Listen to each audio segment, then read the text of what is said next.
Now it's time to Kincade and Salciunas is on the air. Broadcasting live on the Fanatic app and YouTube channel. Here are your hosts, John Kincade and Andrew Salciunas. 97.5 The Fanatic, Philadelphia. Change the music. Philadelphia, and let me hear you sing. The orange and the black, the orange and the black. Of course, the blue that we attack. We are the orange and the black, the orange and the black. John Kincade, do you realize that you get to say something for the first time in 6 years? Yes, I do. And what are those words, John? The Flyers are in the playoffs. I think that is, I'm going to tell you, that is absolute music in the ears. That is one more thing that I'm glad I've gotten to do. Yeah, absolutely. I can say something that, like, you guys cannot relate to, and I'm glad you can't relate to it. I'm glad that it's something I lived long enough to see again. Right. Because I remember when the Flyers in this town were every bit the biggest story. Like, they were the biggest story. And it has been depressing to me to see the franchise fall off over time. Yeah. Andrew, that was last night was magical. It was absolutely magical. Flyers beat the Carolina Hurricanes. Thanks, Brindy, for sitting like half your roster. Flyers beat the Canes yesterday in a shootout. Oh, thank you, Connor. 3-2 yesterday on the air. Connor Thomas, the nitwit that he is. Wouldn't it be great? Would it be great? Would it be awesome? Wouldn't it be awesome? It'll be just like 2010. Oh, I swear to you, Connor. Where, if they win it by a shootout, even though 2010 was like the last game of the year, second last, it's so cool. And I'm like, dude, come on, man. And they go down 2-0, and they fight their way back to make it 2-2. And then the clock's ticking in the third period. I said, this sorry for making the game sick. I got to tell you, my wife thinks a lot of Connor, thinks he's a really charming young man, nice guy, and she last night said things about Connor Thomas that you and I are usually the only ones to say them. Yeah, and my wife was on the Connor Thomas warpath, and I don't blame her because he put that out there in the ether. I really do hope that our $1,000 winner yesterday, we had Andrew who won $1,000, said he was going to put it all on the Flyers. I don't know how quick that transaction is. I've never been the winner of the $1,000 cash contest here at Beasley. So I don't know how quick the transaction is, but maybe he put his own $1,000 down. He'd be a winner today. It's a great day. It's a day of celebration. For the first time in 6 years, the Flyers are in the Stanley Cup playoffs. And for the first time in 8 years, I don't want this to get lost either. For the first time in 8 years, we'll get to see it in person. Because 6 years ago was COVID. 6 years ago was the bubble. 6 years ago, they weren't even playing in the United States. You know what I mean? Like, the bubble was up north. So the fact that the Flyers are not just going to the playoffs for the first time in 6 years, but for the first time in 8 years, all of you season ticket holders that have been there night in and night out and have been given the opportunity to have the playoff package, whether it's the first playoff game or the second playoff game, you're going to be able to see it, and I'm very happy for everybody that's stuck with it. And they haven't sold the playoff package, I believe, in like 3 of the last 6 years. Right. So this is awesome. This is an awesome thing. Congratulations to everyone involved with the Flyers organization. And again, this is not the finish line. No. This is the starting line for a team in a rebuild. I love what you put out on social media yesterday after they won. Like, they did it. They're in the playoffs. This is the beginning of something for years to come. Yeah, this isn't. They're not. Well, maybe they do. Because you had people yesterday mocking. The idea is like, oh, yeah, rebuild complete. They made the playoffs. No, dudes. How about breathing for a second? This is the launching off point for an organization that is leaning on a lot of young players. And also, congratulations to the Flyers on the greatest turnaround after 60 games in NHL history. Yeah, it's amazing. And Porter Martone comes up this year, right? That was not a point a game expected, right? And he's been spectacular. Tyson Forster, you get hurt. Maybe if they're not in the playoffs, he's not making the return. I was told he wouldn't have. Yeah. He would not have. And you know what? wouldn't have blamed anybody for having that decision being made. How about Danny Briere and Keith Jones sticking to the plan? They've been spectacular. That's sticking to the plan of saying we're not going to mortgage the future, trying to do some moves to go get some veterans and stuff like that to make the playoffs. And there were some people that were very upset with that. And I get it. It was a weird year. I saw that on social media yesterday. Our old buddy Black Gritty was like, this was one of the weirdest Flyers seasons, right? Because you mentioned it, the historic turnaround for the team. But then even just the Flyers fans' reaction to the team a lot has been strange. Not wanting them to win at points. We were questioning, how can you – are you telling me that they win in overtime a couple weeks ago? You're pounding your fist on the table like you're not celebrating this, the fact that their playoff chances were still alive? There was fire talk a lot. Oh, there was a lot of that nonsense. When we had Jonesy on right after the trade deadline, there were a lot of people upset with some of his answers and some of our questions. We didn't grill him hard enough. You should have grilled him because this team's underachieving. No, they are not. In fact – how about this one for you, folks? Again, I gave it yesterday. Now I can update it even more. The Flyers, it being a 61-point team when the season ended in 2023. 61 points. Briere and Jones are handed the keys to a fixer-upper. Yes. They're 23% point improvement year one, then improves by 16% the next year, then improves by 10% the next year. That double-digit improvement, because last night got them the 2 more points. Sure. 3 years in a row, double-digit improvement from a 61-point team has happened now, we can say, 6 times in the history of the National Hockey League. This is a rebuild that is working if you're patient. Now, do I give it an A? Absolutely not. I think that the Cutter Gauthier situation was a debacle. Now, I blame a lot of it on Gauthier's people. Sure. But it was a debacle. It never should have been. But they've also had to pivot with the Carter Hart situation. We talked about that yesterday. But Dan Vladar, they find Dan Vladar. Nobody thought much of that. No. Last year, I told you. NHL.com thought of all 30 free agents, thought Dan Vladar was 29th. And so, I mean, it's how about Christian Dvorak? Yeah. Nobody was talking about Christian Dvorak being anything that was going to be thing. He has been a critical player. That was another, when he got the extension. It's people were upset with the extension. This is so much fun to see them, but it's the starting point. Yes. Nobody is saying that mission's accomplished. Nobody's saying the rebuild is a success yet. But you know what is a success? This season, and they're going to the playoffs first time in 6 years. Today is one of those days where we just want to party with you. All right, you know the number at this point. You can call in.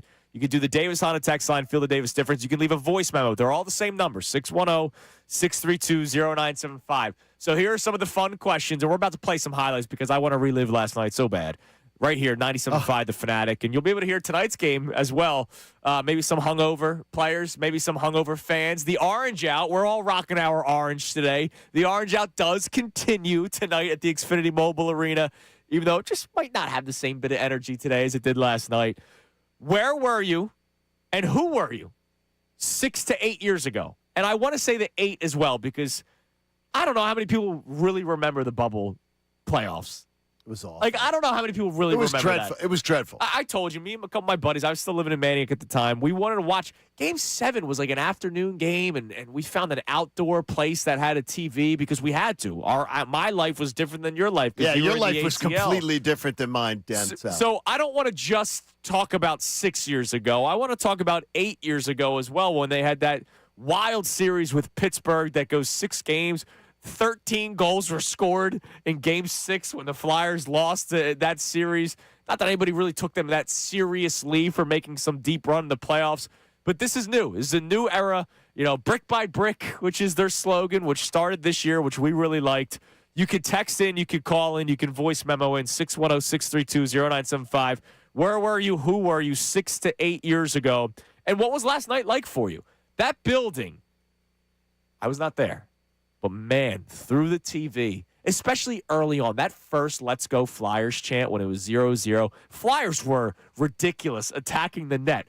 They had 7 shots before the Canes even had one in them. And then the Canes scored. Yeah, Canes scored. And then they scored on their second shot. But that Let's Go Flyers chant early on, I was like, dude, they're back. This is it. Listen to that crowd going nuts in the background. And then when they win it, dude. Oh, my gosh.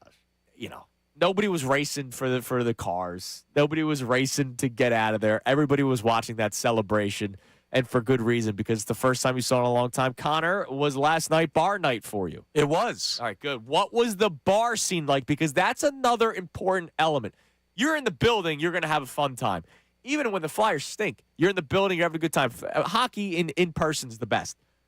The best, Jerry, the best. But the bar scene, that's when you know a team has made it in terms of this city. What was it like? Everybody who was in that bar last night where I was at was there to watch the game. Like, See, that's awesome. nobody just wandered in off the street saying, I need to get a drink. Like, if you were there, you were talking about the game, you were yelling at the TV, you were losing your mind in overtime in the shootout.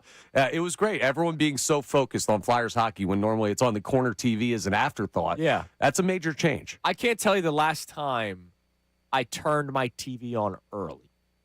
Like usually, it's 7 o'clock, time to put on the Flyers, time to put on the Sixers, time to put 6:40, time to put on the Phillies. I put it on at 6:30 yesterday. I was watching the pregame coverage of NBC Sports Philadelphia. Yeah, Coop was playing with Play-Doh, and I was like, dude, he's fine. I'll put on the pregame coverage. Well, we're catching up on Young and the Restless, but I get you. We still got in around 10 minutes early. Yeah, you got there. You were ready. We still got in around 10 minutes early. All right, so let's relive some of this. We want to react with you all day, 610-632-0975, YouTube as well. We want to be a part of this family, this Flyers family. It was great to see that last night. Kudos to Jonesy and Danny Briere. Dan Hilferty, who's going to be joining us coming up at 8:05, when he kind of took the ownership of the Flyers, being more of a face, right? Because we understand with the Comcast ties, it was kind of hard to see who the face was. Dan Hilferty's been a big part of this as well, and so he'll join us today at 8:05. He got the mask last night. Did he? Oh, that's right, the Bernie mask. He got the mask last night, and I'm sure... Great seeing Jeannie put the photo out of the Bernie jersey. And I'm sure Bernie was smiling down last night, which is awesome. Great stuff. All right, so let's hear some of the highlights. Right here on 97.5 The Fanatic, all playoff games, as long as there's no conflict with the Sixers. Flyers playoff games right here on 97.5 The Fanatic. Flyers were down 2-0 after the first period. And again, John, it was Noah Cates had like 3 open shots. Nobody in front of him. Yeah, he was not feeling it last night. He was not feeling the touch last night. No, he was not. And two of them were in the first period. But I said, even when it was 2-0 on our group chat, I said I did not have concern they were crawling back into that game. Winning, I wasn't going to guarantee. I had no concern, though, when it was 2-0, they were going to crawl back in. Yeah, it helped that Brindy sat some of the players for the Canes. That kind of helps, yeah, too. I wasn't. I really wasn't thinking about that either. Though. Okay, you just felt good. I felt good about how they play Carolina tough every time. Right. It's a matter of they just don't win, which is that little annoying habit. Yeah, that is an annoying habit of not winning. But what was not annoying? Second period. Second period was great. Here's how it sounded when Matvei Michkov, dude. Who better to start it off? Michkov with the goal to make it 2-1. Turnover in behind the Carolina net. The Flyers unable to jam it short side. Here's Denver Barkey again. His centering pass over to Michkov with a shot. He scores! Matvei Michkov gets the Flyers started with his 19th of the year. 3 of the last 6 games, and Michkov has the Flyers on the board. By the way, great finish, but that Barkey pass was ridiculous. It was unbelievable. Like backhanded cross up. I'm telling you this much. Bump, Barkey, the kid Martone, they have some passing skills that, let's just say, some of the Flyers forwards they've played with in the last few years have not had. Yeah. Just instincts. These kids have a little bit of touch, a little bit of instinct.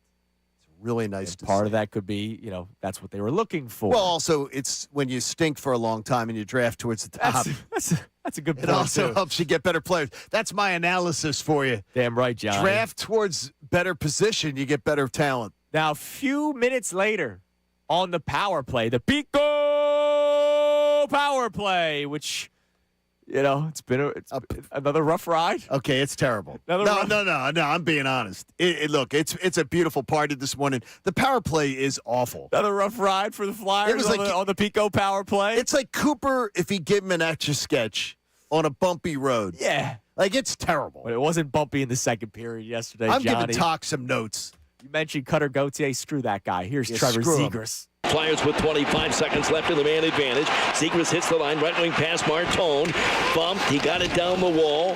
Controlled by Cates. Cates will stuff it in behind the goal. Left corner for Forster. Forster side of the net. Back across in front. Zegras shoots. Zegras scores. It came on as fast as it went in on the power play. Trevor Zegras, his 26th goal of the year. And the Flyers have tied the score at 2. So that goal Yes. was right after book time. That was right after book time. And I was watching on my phone. I was doing a no-no. Sure. I was watching the game on my phone in bed with Coop. You know, Christy's trying to get Coop to fall asleep. And I did the fist bump. That, you know, he's in a small bed. So it kind of rattled the bed and woke him up. Oh, boy. I got the smack on the head. You should. Look, 2-2, man. You 2-2. still should have got It's a big the goal. smack. Winning, you're in 2-2. And then third period.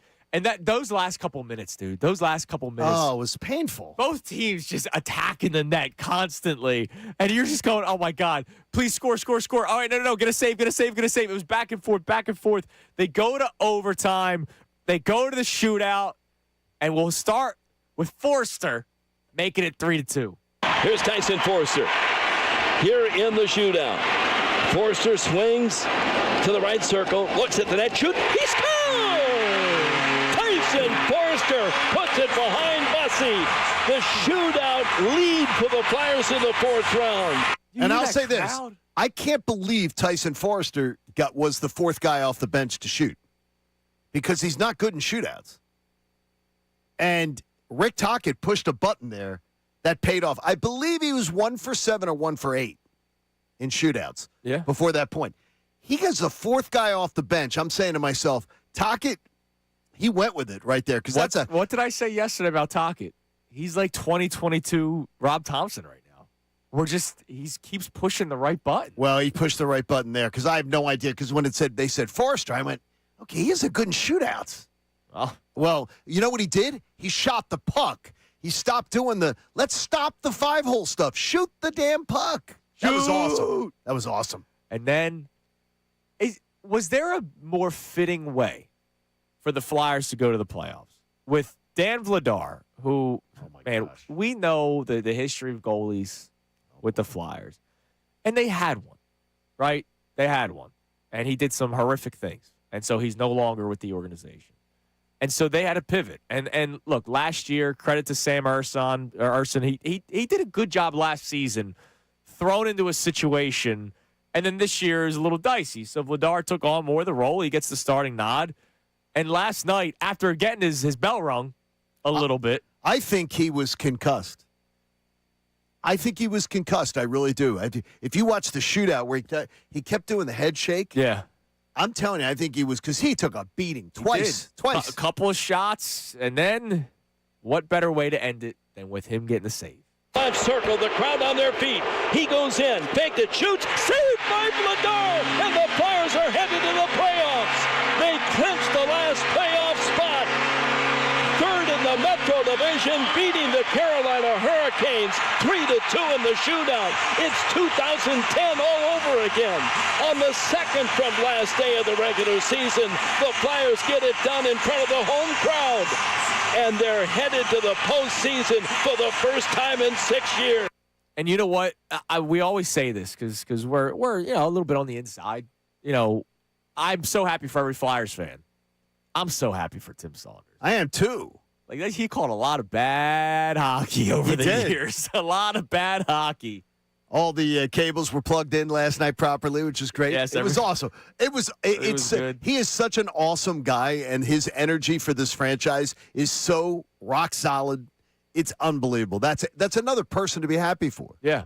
Plus Jim Jackson and Brian Boucher, who we talked to last night. And Brian Boucher, who now probably won't go get his orange tie today. After they've clinched the playoffs. Maybe Who knows? it's a celebratory orange We'll tie. see what happens. I bet you Jim Jackson has one. He was wearing one last night. There you go. So he'll bring one. He'll just rewear it tonight. One. So Flyers clinch a playoff spot for the first time in 6 years. That's so awesome. And for the first time in 8 years, you will be able to watch them play a playoff game on Broad Street, which is really freaking cool. And, of course, you'll be able to hear it here on 97.5. Selfishly, of course. Yeah, I mean, look, and you're here, which is awesome because you weren't here the last time they made the playoffs. I remember those. I'll tell you, I remember a lot of great memories of the playoffs, and including the worst memory ever, that Game 7 of the Stanley Cup Finals in 1987. I've told you the story before, that while I'm working for the team, I had some buddies who said, "Hey, Jeff, could you get any tickets? Is there any tickets for this game?" I'm like, "It's Game 6 of the Stanley Cup Finals. No, you can't get tickets." Yeah. So I go by the ticket office when I go into work, and the lady who's in the ticket office goes, I said, "You don't have anything for tonight. Nobody. Oh, no. The only thing we have is one handicap spot. That's it in the whole building." Yes, they did. They got it. And they went to Taylor Rental in Newtown Square and bought a wheelchair and rented a wheelchair. And one person sat in the wheelchair and the other person pushed them in. And you know what? This is your fault. These two are law-abiding citizens, but they got to see Game 6 of the '87 Finals. Now they're at the pearly gates. They're answering for that story. I did not advocate for that. No. They did it. Yeah, but they got in. But they got in. By the way, I love the video from the Philly captain leaving the building yesterday with the Crosby sucks chants. Dude, Flyers pens. It's all coming. Bring it all, man. This is great. All right, coming up next, how incredible is this season for the Flyers? How about historic? John Kincade is a wild stat for you. Woo. And we want to hear from you at 610-632-0975. What was last night like for you? Where were you? Who were you? Lives change over a span of 6 or 8 years, depending on which playoff you want to actually really focus on, the bubble or the last time you saw it in person 8 years ago on Broad Street. We'll react with you all day today. Phillies get the win. We'll talk about that as well. It's Kincade Salciunas on the celebratory Tuesday here on 97.5 The Fanatic. Now on 97.5 The Fanatic Sports Update. The Flyers have made it in. I'm Connor Thomas, and the Philadelphia Flyers have punched their ticket to the playoffs. First time we can say that in 6 years. They took down the Hurricanes 3-2 in a shootout last night. Tyson Forster had the winner in that shootout, and Dan Vladar stopped all 4 shots he saw in the shootout. Nikishin to keep the Canes alive. From the left circle, the crowd on their feet. He goes in, faked it, shoots, saved by Vladar, and the Flyers are headed to the playoffs. It's 2010 all over again. Great call by Tim Saunders right here on 97.5 The Fanatic. It's now on to a matchup with the Pittsburgh Penguins for the Flyers as they get ready for the playoff hockey that they have earned this year. We'll keep you updated on the timing of that series when it's announced by the NHL. They have one more regular season game. That's tonight, hosting the Montreal Canadiens at 7 p.m. You can hear that game live here on The Fanatic. Sure to be a celebration. The Phillies offense exploded against the Cubs in a 13-7 win at the bank yesterday. 8 of 9 Philly starters had a hit in the game, including 2 home runs for Kyle Schwarber. Game Tuesday at 6:40 p.m. Aaron Nola faces Riley Martin. Sixers are set to take on the Magic in the 7-8 play-in game tomorrow night at 7:30. That game also here on The Fanatic. We got a busy day of a lot of Flyers guests here on the air. Dan Hilferty at 8:05. Sean Couturier at 9 a.m. Chris Pronger at 9:30. This update's brought to you by Comer & Cross. Garage floors done in just one day. Get 50% off installation right now. Call 1-800-NEW-FLOOR or visit ComerCross.com. I'm Connor Thomas for 97.5 The Fanatic.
/97.5 The Fanatic Philadelphia. More of Kincade and Salciunas coming your way now. This hour of Kincade and Salciunas is presented by Bradford White Water Heaters. Bradford White, they're here for the pro.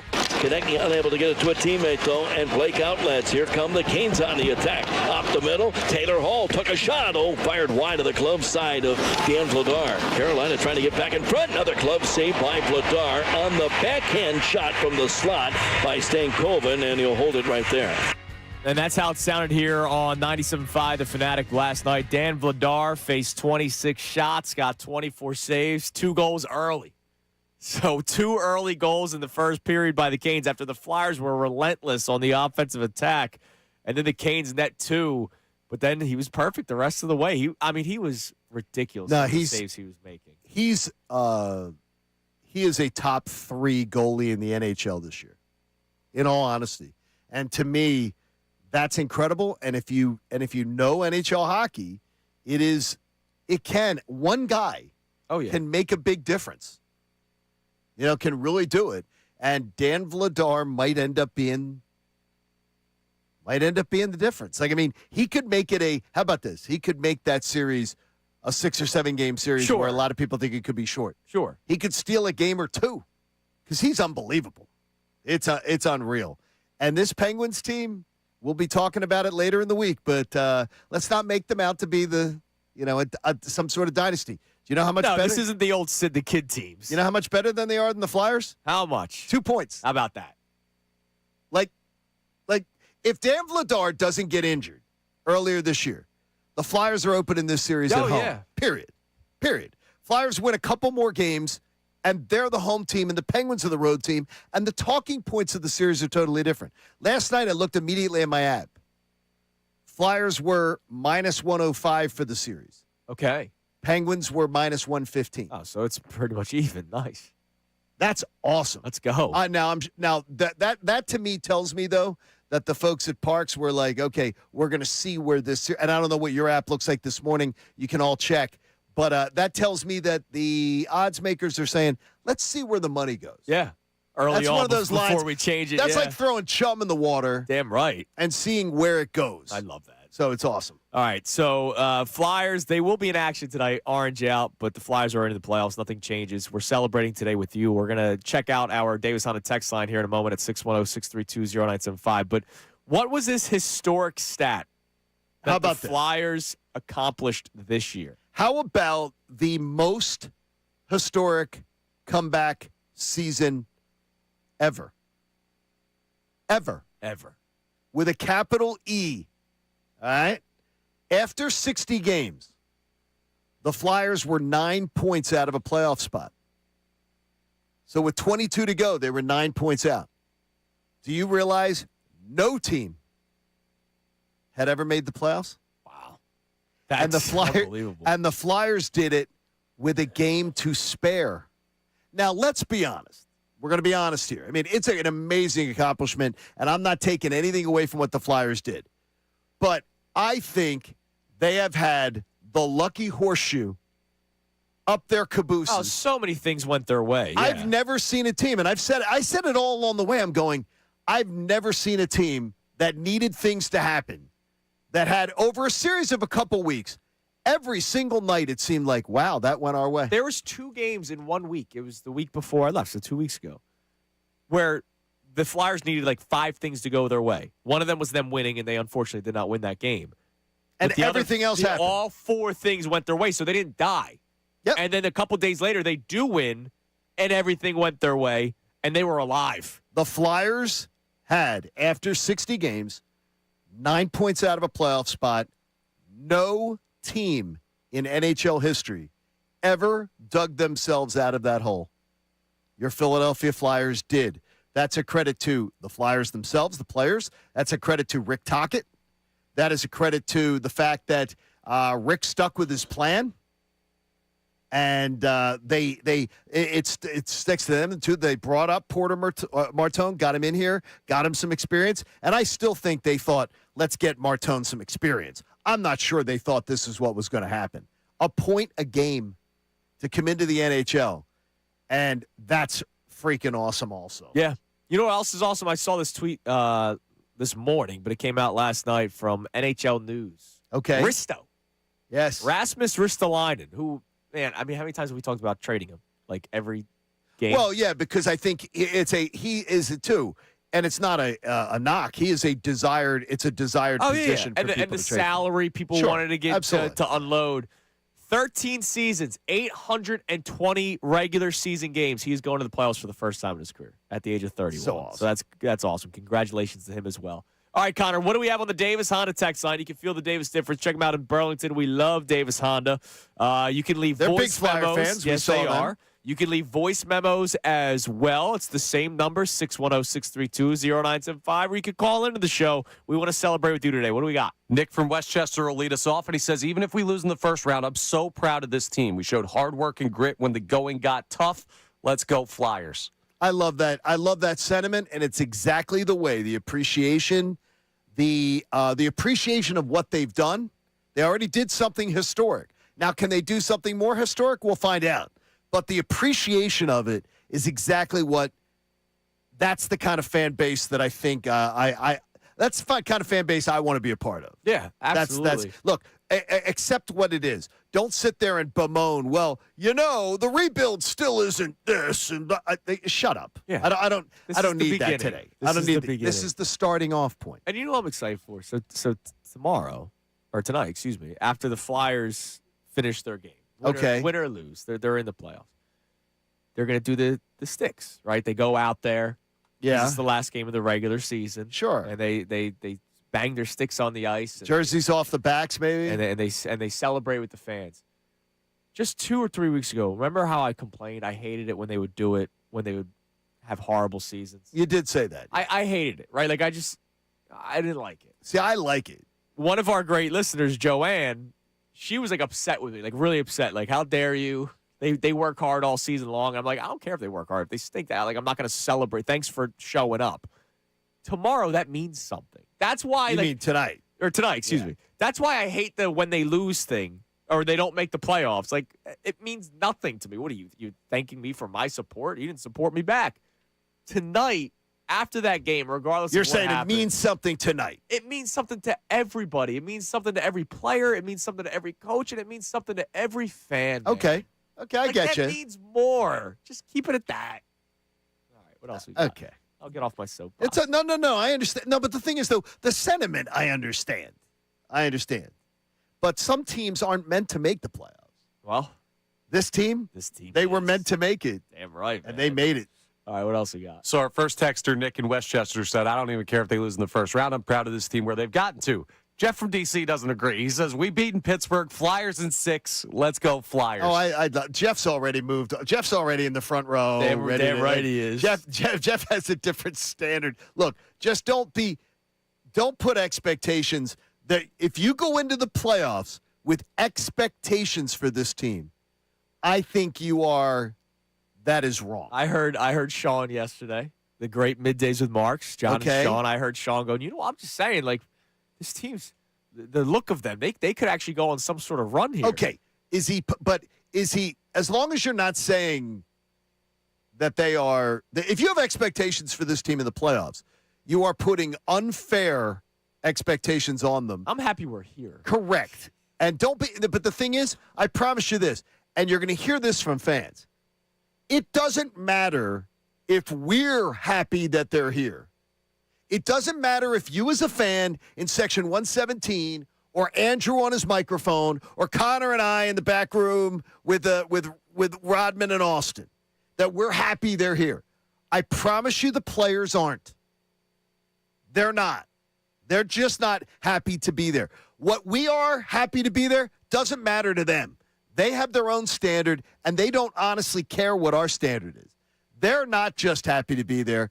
They're going to make sure that they make the most of it as best they can. Damn But if you have expectations on this team to win in the postseason, I believe you are putting way unfair expectations because this team should not have been expected to be a playoff team. Yeah, I want to enjoy the ride. Correct. Enjoy the ride. Have a blast. This is is going to be so much. You realize we have 4 nights of playoff hockey minimum? Yeah. And maybe an afternoon? Maybe a warm afternoon game? Dude, Saturday. How about that? That'd be I fun. need it. By the way, Phillies won yesterday. They To did. make the night even better. Phillies beat the Cubbies yesterday 13-7. Christopher Sanchez had a nice outing, 6 innings, 2 earned runs. The bats Only Dansby screwing it up. The bats were alive early. They scored 4 runs in the first 3 innings. They put a 5 spot in the 5th inning, a 3 spot in the 6th inning, and every starter got a hit. Besides Justin Crawford. Which is ironic because he's been He's probably been a their guy best who's been batsman. doing it. their only Yeah. guy. Schwarber hits 2 home runs yesterday. Adalis Garcia. It was my lineup yesterday. The only thing different, I want Schwarber and Harper switched, but it was my lineup finally. Adalis Garcia in the cleanup spot. You drop Bohm to the 6th spot. Marsh batting 5th. That's what I want to see out of this Phillies lineup. So maybe they finally freaking listen to the show. Finally, we're 15 games in. I told you they'd get to it. They should have gotten to it earlier. Well, Rob All right. Rob likes to sleep in. Many times that's during the game. But Alec Bohm drove in 2 runs yesterday, raised his average to 155. yeah, it's good. Good. Good club. Another single. Good club. 6 hole. That's perfect. I told you they'd get there. 6 hole. I told you they'd get there. By the way, FanDuel has the Penguins as a minus 137. So it changed. It changed. Now that was I looked right as it yeah, started. So the money's gone that way. What are the Flyers? Plus 114. So still, That's still tight. yeah, it's man. tight. That's really tight. I like it. I can't wait. I like it. Coming up next, more of your celebration, more of your reaction, but also it was fitting that Dan Vladar sent the Flyers to the playoffs with his save last night. Hear him after the game talk to the doubters. It is Kincade Salciunas here on 97.5 The Fanatic.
97.5 The Fanatic and the Fanatic app. Here's Taylor Hall. He's got help coming. Giving up, get it back to Hall in front, and oh, what a save by Dan Vladar. I'm not sure if Vladar got that or not. Jackson Blake had a half-empty net. That's one of the many saves from Dan Vladar yesterday. Allows 2 goals in the first period and then just locks in. And the rest of the way keeps the Canes from scoring. And even neither in the goal shootout, bothered man. me. Neither goal in the beginning of the game bothered me. So. Yeah, you were very confident. Yeah, I was very which is confident. great. Well, I was confident that they were going to come back and make that a game because that's what they usually do against Carolina. They don't usually win though. That was nice. Well, first last time night in they 9 did. games. First time in 9 games That they beat the Canes. that they beat the Canes. First time in 6 years that they're going to the playoffs. That's First time so in awesome. 8 years that they're going to the playoffs where we will see a game in person at the Xfinity Mobile Arena. How about that? Which is just wild. Ray Dunn. How about How that? about that? Ray Dunn at the Phillies game yesterday, and then following the Phillies game, racing over to Stateside Live to watch the shootout. He captured the video of the people inside Stateside Live going nuts, which is really cool. I mean, again, I was saying it to you earlier, Connor. The bar scene is when it tells me, all right, what are people going out to watch?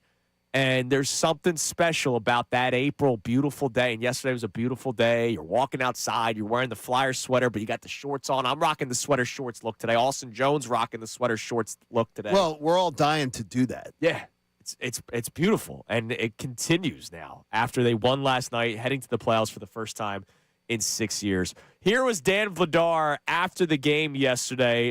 Scotty Hartnell caught up with him right out off the ice. Sitting on the bench. Sitting on the bench, talking about the Flyers going to the playoffs and his spectacular season. What a game, what experience. How cool is this building right now? Oh my gosh, this is awesome. I have no words. I have probably no words. Nobody believed us at the beginning of the season. We just proved everybody wrong, and I'm so proud of the guys that are playing for me. That's awesome. And the playoffs, talk about that, how cool that building's going to be, but getting back in the playoffs here at your first year here in Philly. Oh my God, this is awesome. This is why we play hockey, and especially here, people are starving for it, and we are so proud that we are able to deliver them the experience. And I can assure you, especially our fans, that we are going to do everything we can to make it as far as we can. I know. Going to Pittsburgh to play the Penguins, big game. What'll be this weekend? How about your matchup against Pittsburgh? Well, we know obviously they're a really good team. Obviously rivalry, so I'm pretty sure the fans are going to be on our side. This place is going to be buzzing as always, and we are going to get ready for them. And as I said, we are going to do everything we can, and I'm pretty sure you got a couple of hints for us as well. Yeah, thank you, buddy. Good luck. Back to you, Boosh. You know, it's amazing, John. That's a guy that gets it. In the second answer, he says, I know this fan base has been starving for this. So that's a guy that's talked to people, whether it's been fans or maybe it's just people within the organization, and realizes how long it's been and also realizes the impact that he made. That, of course, credit to NBC Sports Philadelphia. That's a guy that gets it, and he's right, though. Like, this place is starving for it, and you could tell that the last couple of weeks when people start getting in more and more and more. Steve, one of our listeners, sends along a note here, DM, and he says, John, enjoy the show. Appreciate the honesty and keeping it real. I'm a Flyers season ticket holder. Couldn't be more excited. But you and Chunas talking about hockey all year with a real perspective was awesome. Keep it up. Hope to see you guys during the playoff run. Yeah. And I said, Steve, I'm thrilled for them and you because Steve's one of those season ticket holders. One of those guys. Yeah. Been there for the long run.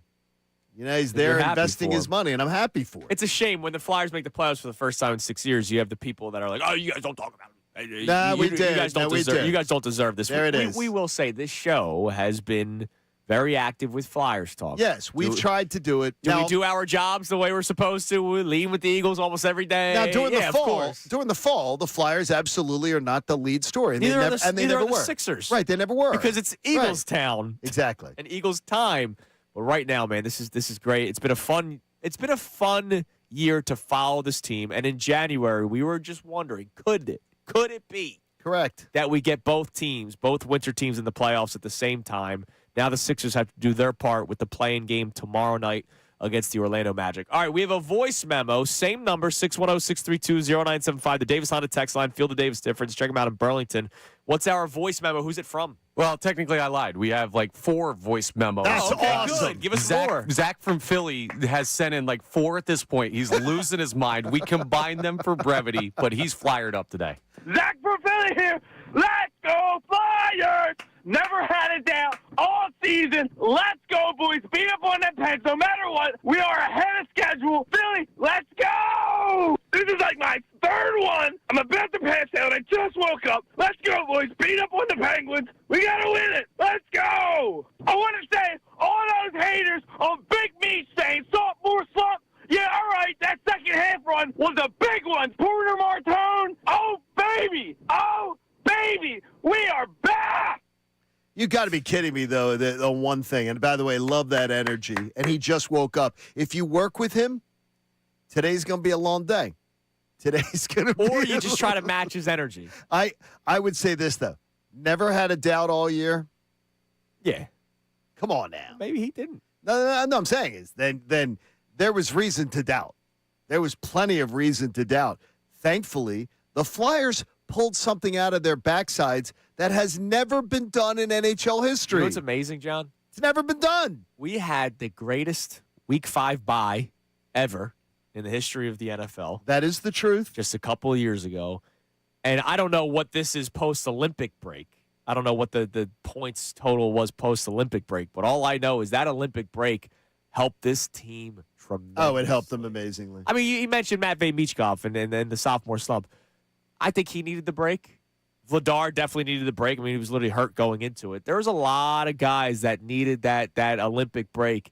And then once they got past the trade deadline, you know, we had Owen Tippett on the day after the trade deadline, or a couple days after the trade deadline, and we asked him. Remember that they had that horrible loss? Was it against Utah?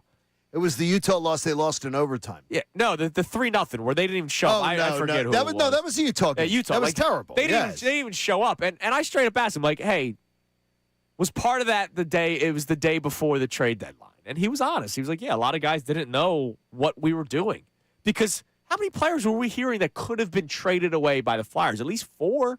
There were at least 4 names being talked about being trade pieces, and they kept most of the band together, and they rallied. I mean that post trade deadline was a major change for this Flyers psyche. I love the fact though that they did not waver from their plan.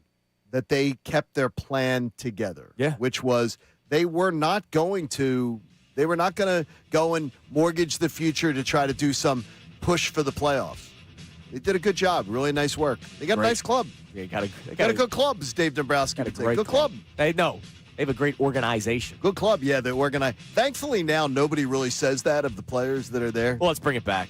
Yeah, you need somebody to why bring not? it back. They got a shootout to get into the playoffs, just like Connor wanted. Feels like 2010. Yeah, Connor, let's bring back organization. I'm telling You're you, welcome. That was fun. My wife last night, she said things about Connor that just were not pleasant in the third period. I don't blame her.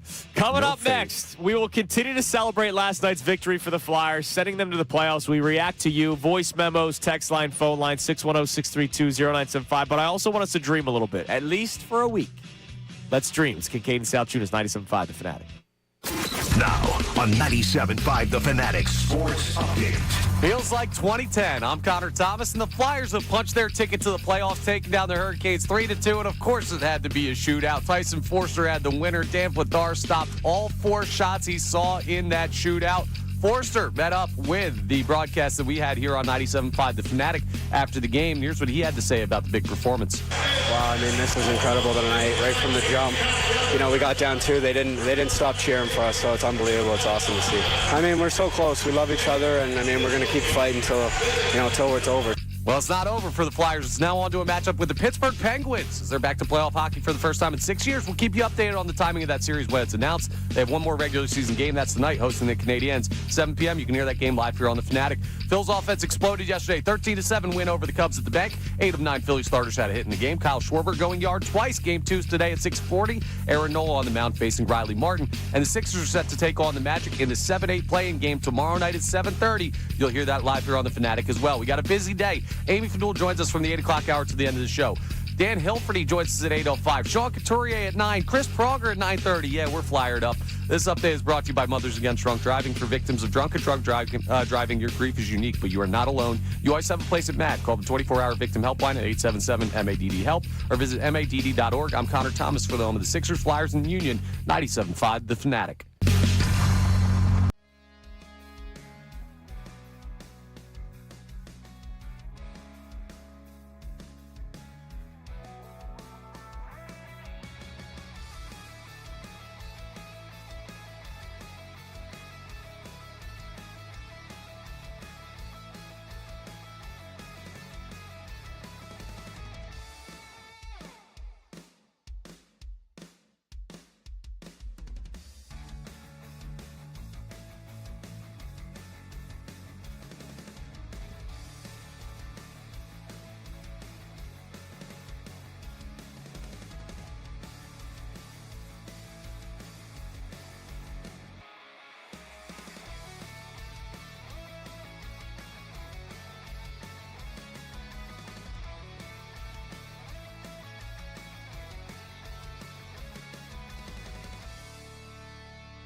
Middays with Marks. Now more of Kincade and Salciunas. 97.5 The Fanatic and the Fanatic app.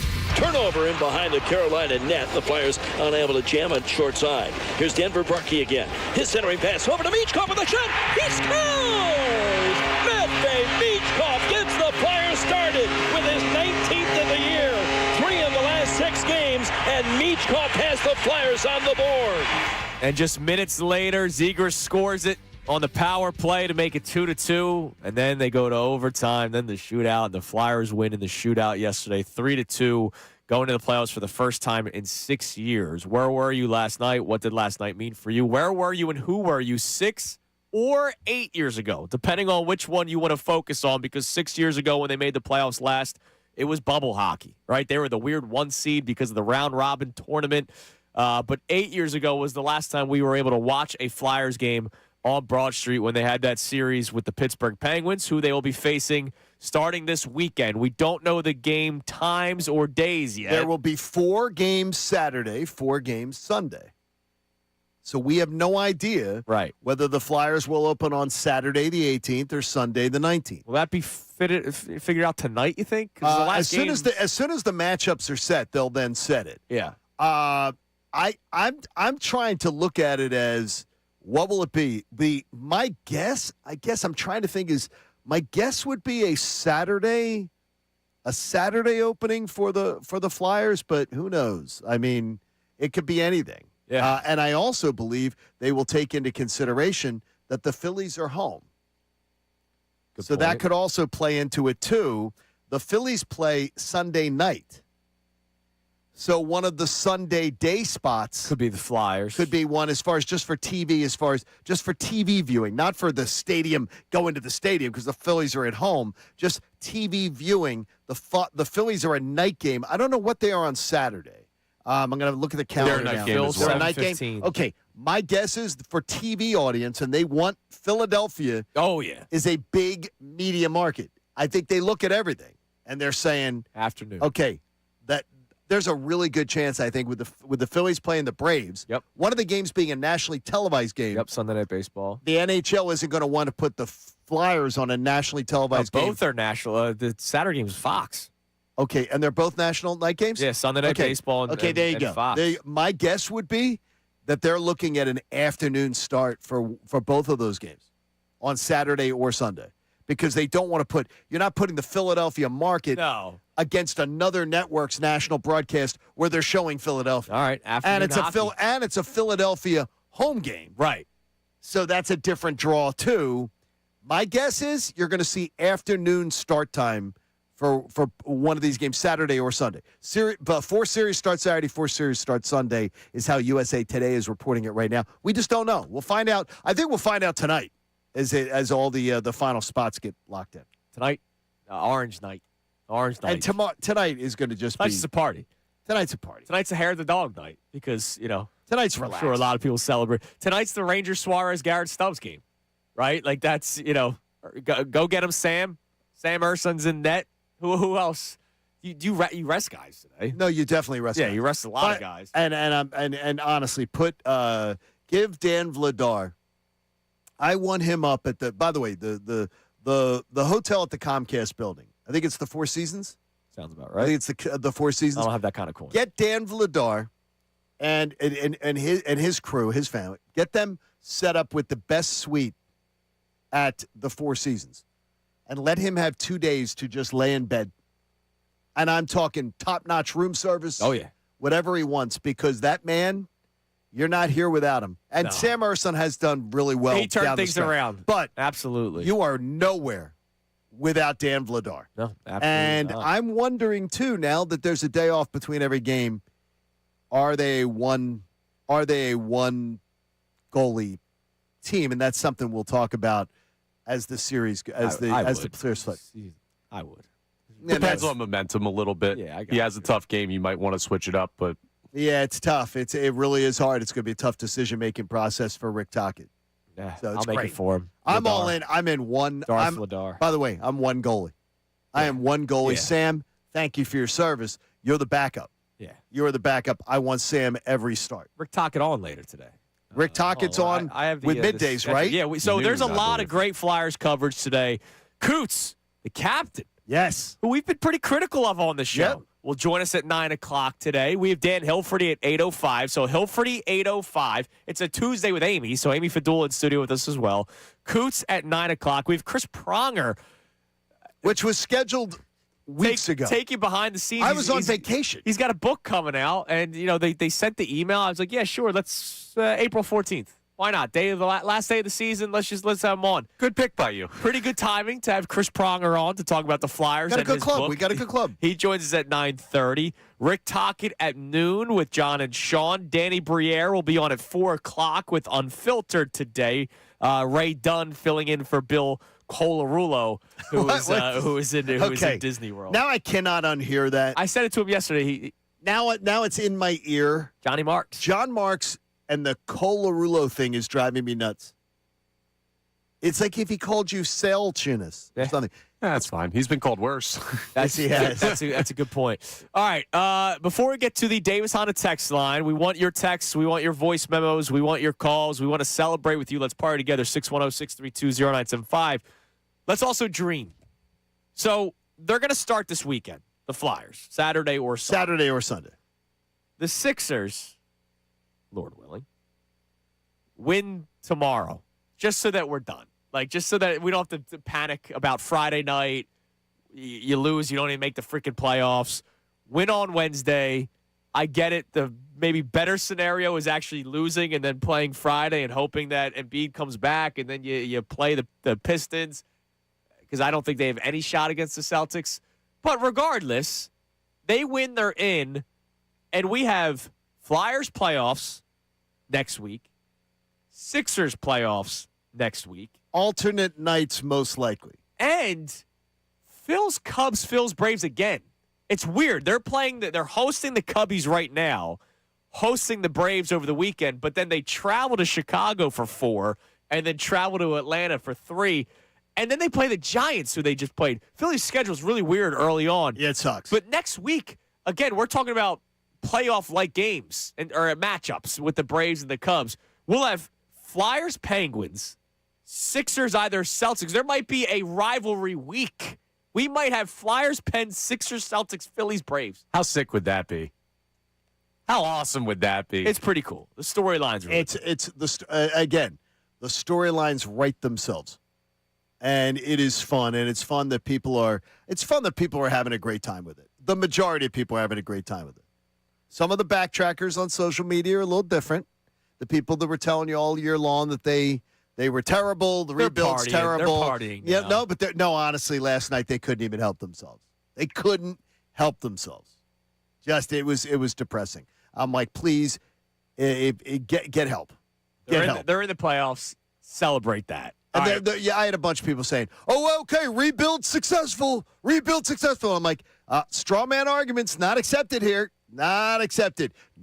This is the starting line, not the finish line. Speaking of, let's check the Twitter poll. Dr. Avidan Appel, Iron Mountain Men's Health, he keeps the Twitter poll strong for 4 hours every single morning, 4 hours in the afternoon as well. He also brings us the $1,000 cash contest that comes your way at 8 o'clock today. What do we have, Mr. Thomas? So our question today, is this the beginning of annual playoff appearances for the Flyers? 85% of responders are saying yes. I'm 15% not surprised. no. I'm not surprised that So it's you're that not big of a surprised gap. at that at all? No, I'm not either. Nah, people are excited. What are they going to do? Vote no? No, but I mean, to me though, it is clear that there's so much reason for optimism and so much young talent.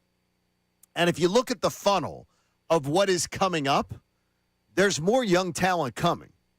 And they have a ton of money to spend. Now, unfortunately, a lot of it that they thought they'd be able to spend in free agency is not going to be able to spend in free agency. So they're going to have to, what that could mean is you flip some young talent for veteran talent.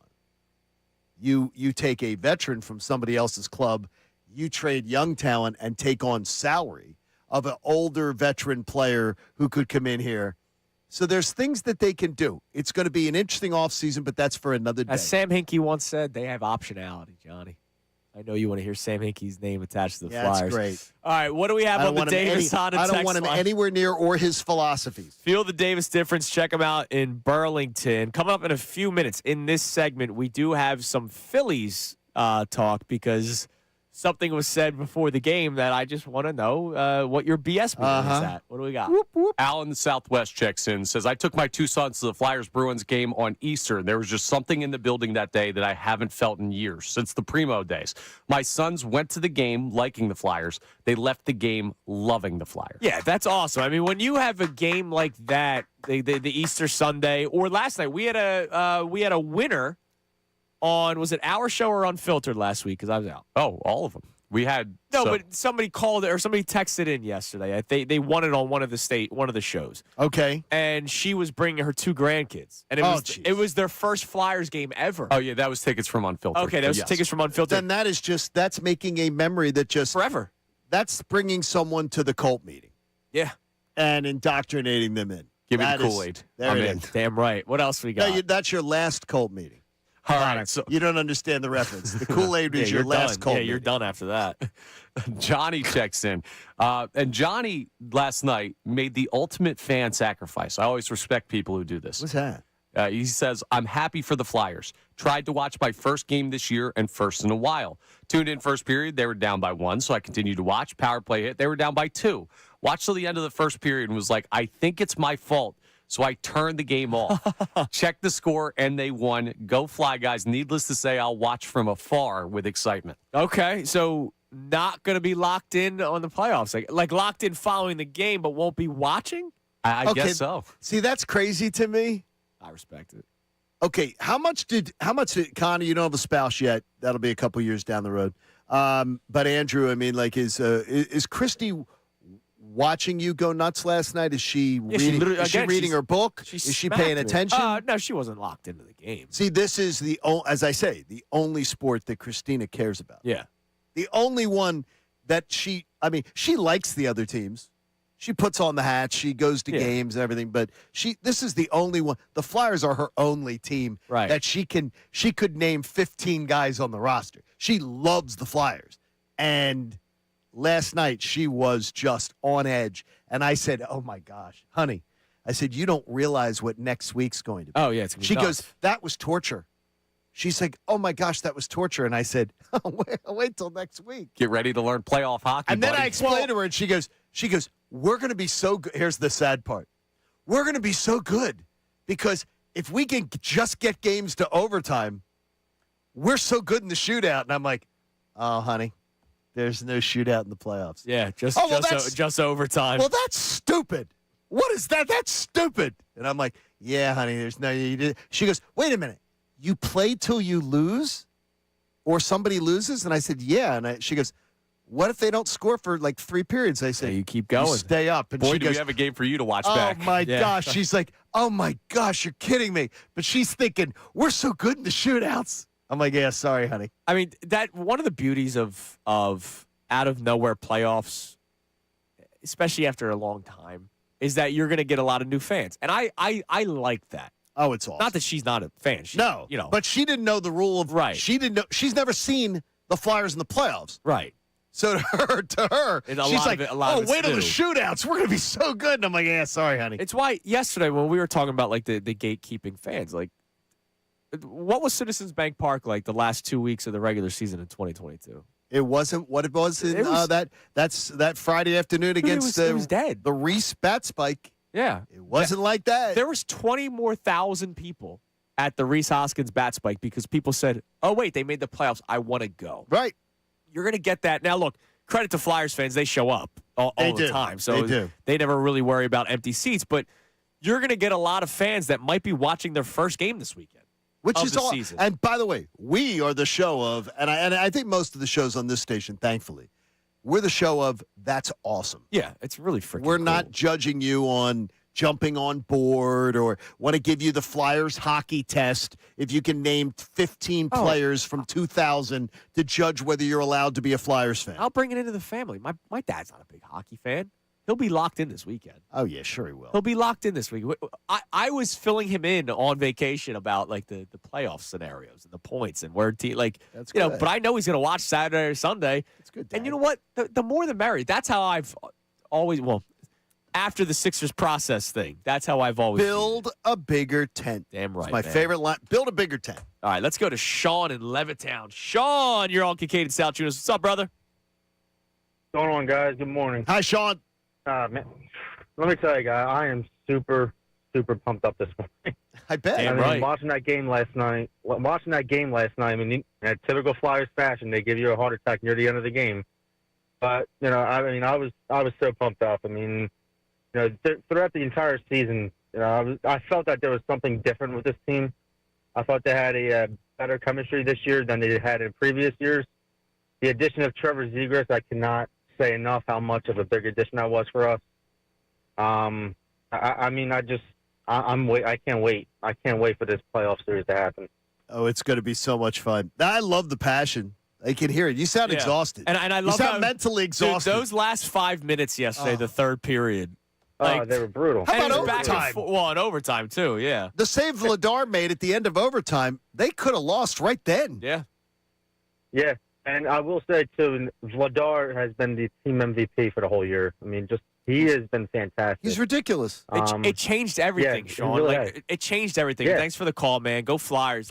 He sounds exhausted. Like he sounds mentally exhausted. He was probably going nuts but still last night. fired up. But Last he sounds night, mentally exhausted. It doesn't happen often, right? But, we always talk about the beauty of sports and how you can have a random day out of nowhere where you're like, wow, I can't sleep. But, when you're making the playoffs for the first time in 6 years, or depending on how you view it, 8 years, because they'll actually be able to play at the Xfinity Mobile Arena.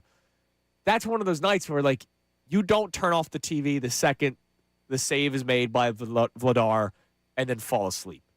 It took a while last night.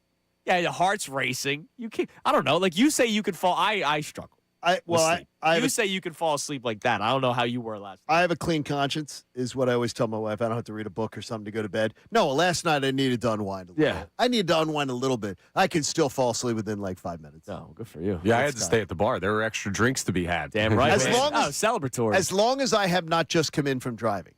Okay. As long as I haven't just come in from the drive, I'm fine.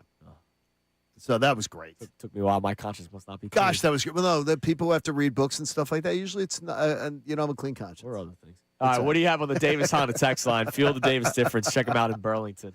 We were talking about the spousal dynamic earlier on in the segment. John in Tennessee checks in, says, this is how important the Flyers game was. Last night, my wife usually goes to bed by 9 p.m. She's also from Philly. Actually stayed up and watched the entire game with me for the first time in a long time. I love that. You know, I think about my wife. My wife, it's amazing. Sports talk radio host marries somebody that literally does not really care about sports at all. That happened. And that happened in my situation, Connor. That's why we have to look for you. Yeah, whoever doesn't like sports, call Connor 610-632-0975. Make sure you're hot. Yeah, I want you to be looking hot. like Ray Charles. There you go. You know, when the Phillies made the playoffs in 2022, she was locked in every single night because everybody wants to be a part of the party. Right. So I imagine this weekend, people are going to be locked in that normally aren't. It's going to be so exciting to be a part of it. And more importantly, just to feel like in the community that, the Wawa test. Oh, yeah. Who's wearing orange? Yeah, like your local, going to when you pull into the Giant or wherever you are, like you're going to see the Acme. You're going to see people in your gear. I told you, I kept seeing you were out last week. Yeah. It was, I do my Malvern Wawa test at like 4:30 in the morning. At the Malvern Wawa, how many people do I see wearing what gear? Because Eagles gear always dominates. Oh, yeah, all the time. But the Phillies hats were coming out. It's been Flyer stuff. Yeah. It's been a lot of Flyer stuff being dusted off, and it's great. It's great to see, and I'm proud of it. Damn right. It's great. Can I just say one thing? I meant to do it yesterday. Sure. I just want to give, and it's someone in our sports community. I just want to give a congratulations to. He works down the dial, but he's an Eagle legend. Congratulations to Hugh Douglas. Oh, yeah, absolutely. On making the Philly Sports Hall of Fame. Because a lot of people don't know how great Hugh was as a player. But what a lot of people don't know is how great Hugh is as a person. And I've been friends with Hugh for a long time, for around 2 decades, and I love the man. And I wanted to congratulate him on making the Philadelphia Sports Hall of Fame. Well deserved. That was a fantastic thing. Friday afternoon, I saw the news and reached out, and that's fantastic. Yeah, so awesome. great job for Hugh. Congratulations on that. Don't know what he's doing now for a living or anything, but no idea. Don't really know what he's up to. I don't know if he's homeless or whatever. Don't really know, but love you. Apparently the strain's good. Love you, Hugh. Yes. I've heard. I've been offered samples. Can you accept the offer and then I'm going to give this to someone I know? I don't know. Uncle Hugh, we can maybe work a deal. All right, coming up next.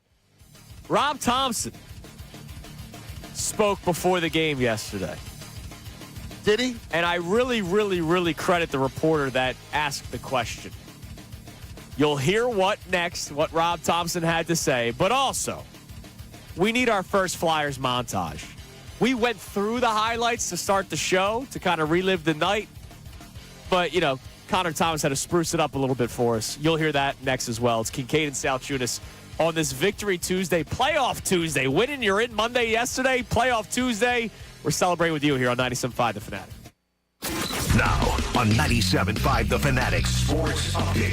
A shootout win and in. I'm Connor Thomas, and the Flyers have punched their ticket to the postseason, taking down the Hurricanes 3-2 in a shootout. Tyson Forster had the winner. Dan Vladar stopped all 4 shots he saw in the shootout. Here's how it sounded here on The Fanatic. Nikisha to keep the Canes alive. From the left circle, the crowd on their feet. He goes in, faked it, shoots, saved by Vladar, and the Flyers are headed to the playoffs. It's 2010 all over again. It's now on to a matchup with the Pittsburgh Penguins as the Flyers are back to playoff hockey for the first time in 6 years. We'll keep you updated on the timing of that series when it's announced. They've got one more regular season game. That's tonight, hosting the Canadiens, 7 p.m. puck drop. You can hear it live here on The Fanatic. Phil's offense got going early against the Cubs. A 13-7 win at the bank yesterday. 8 of 9 Philly starters had a hit in the game, including 2 homers for Kyle Schwarber.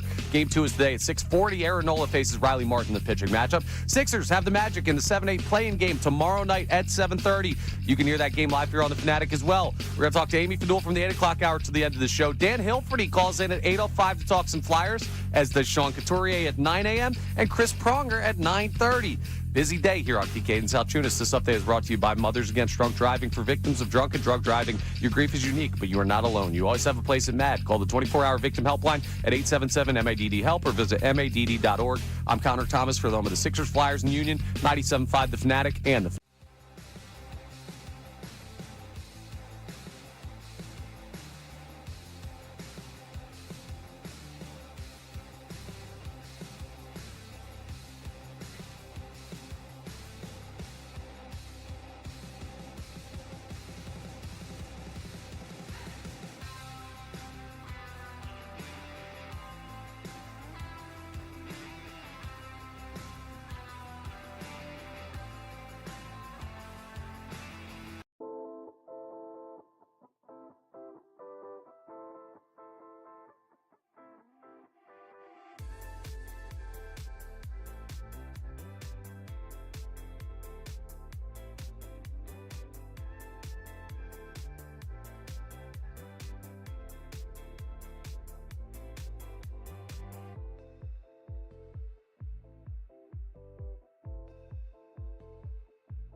97.5, The Fanatic.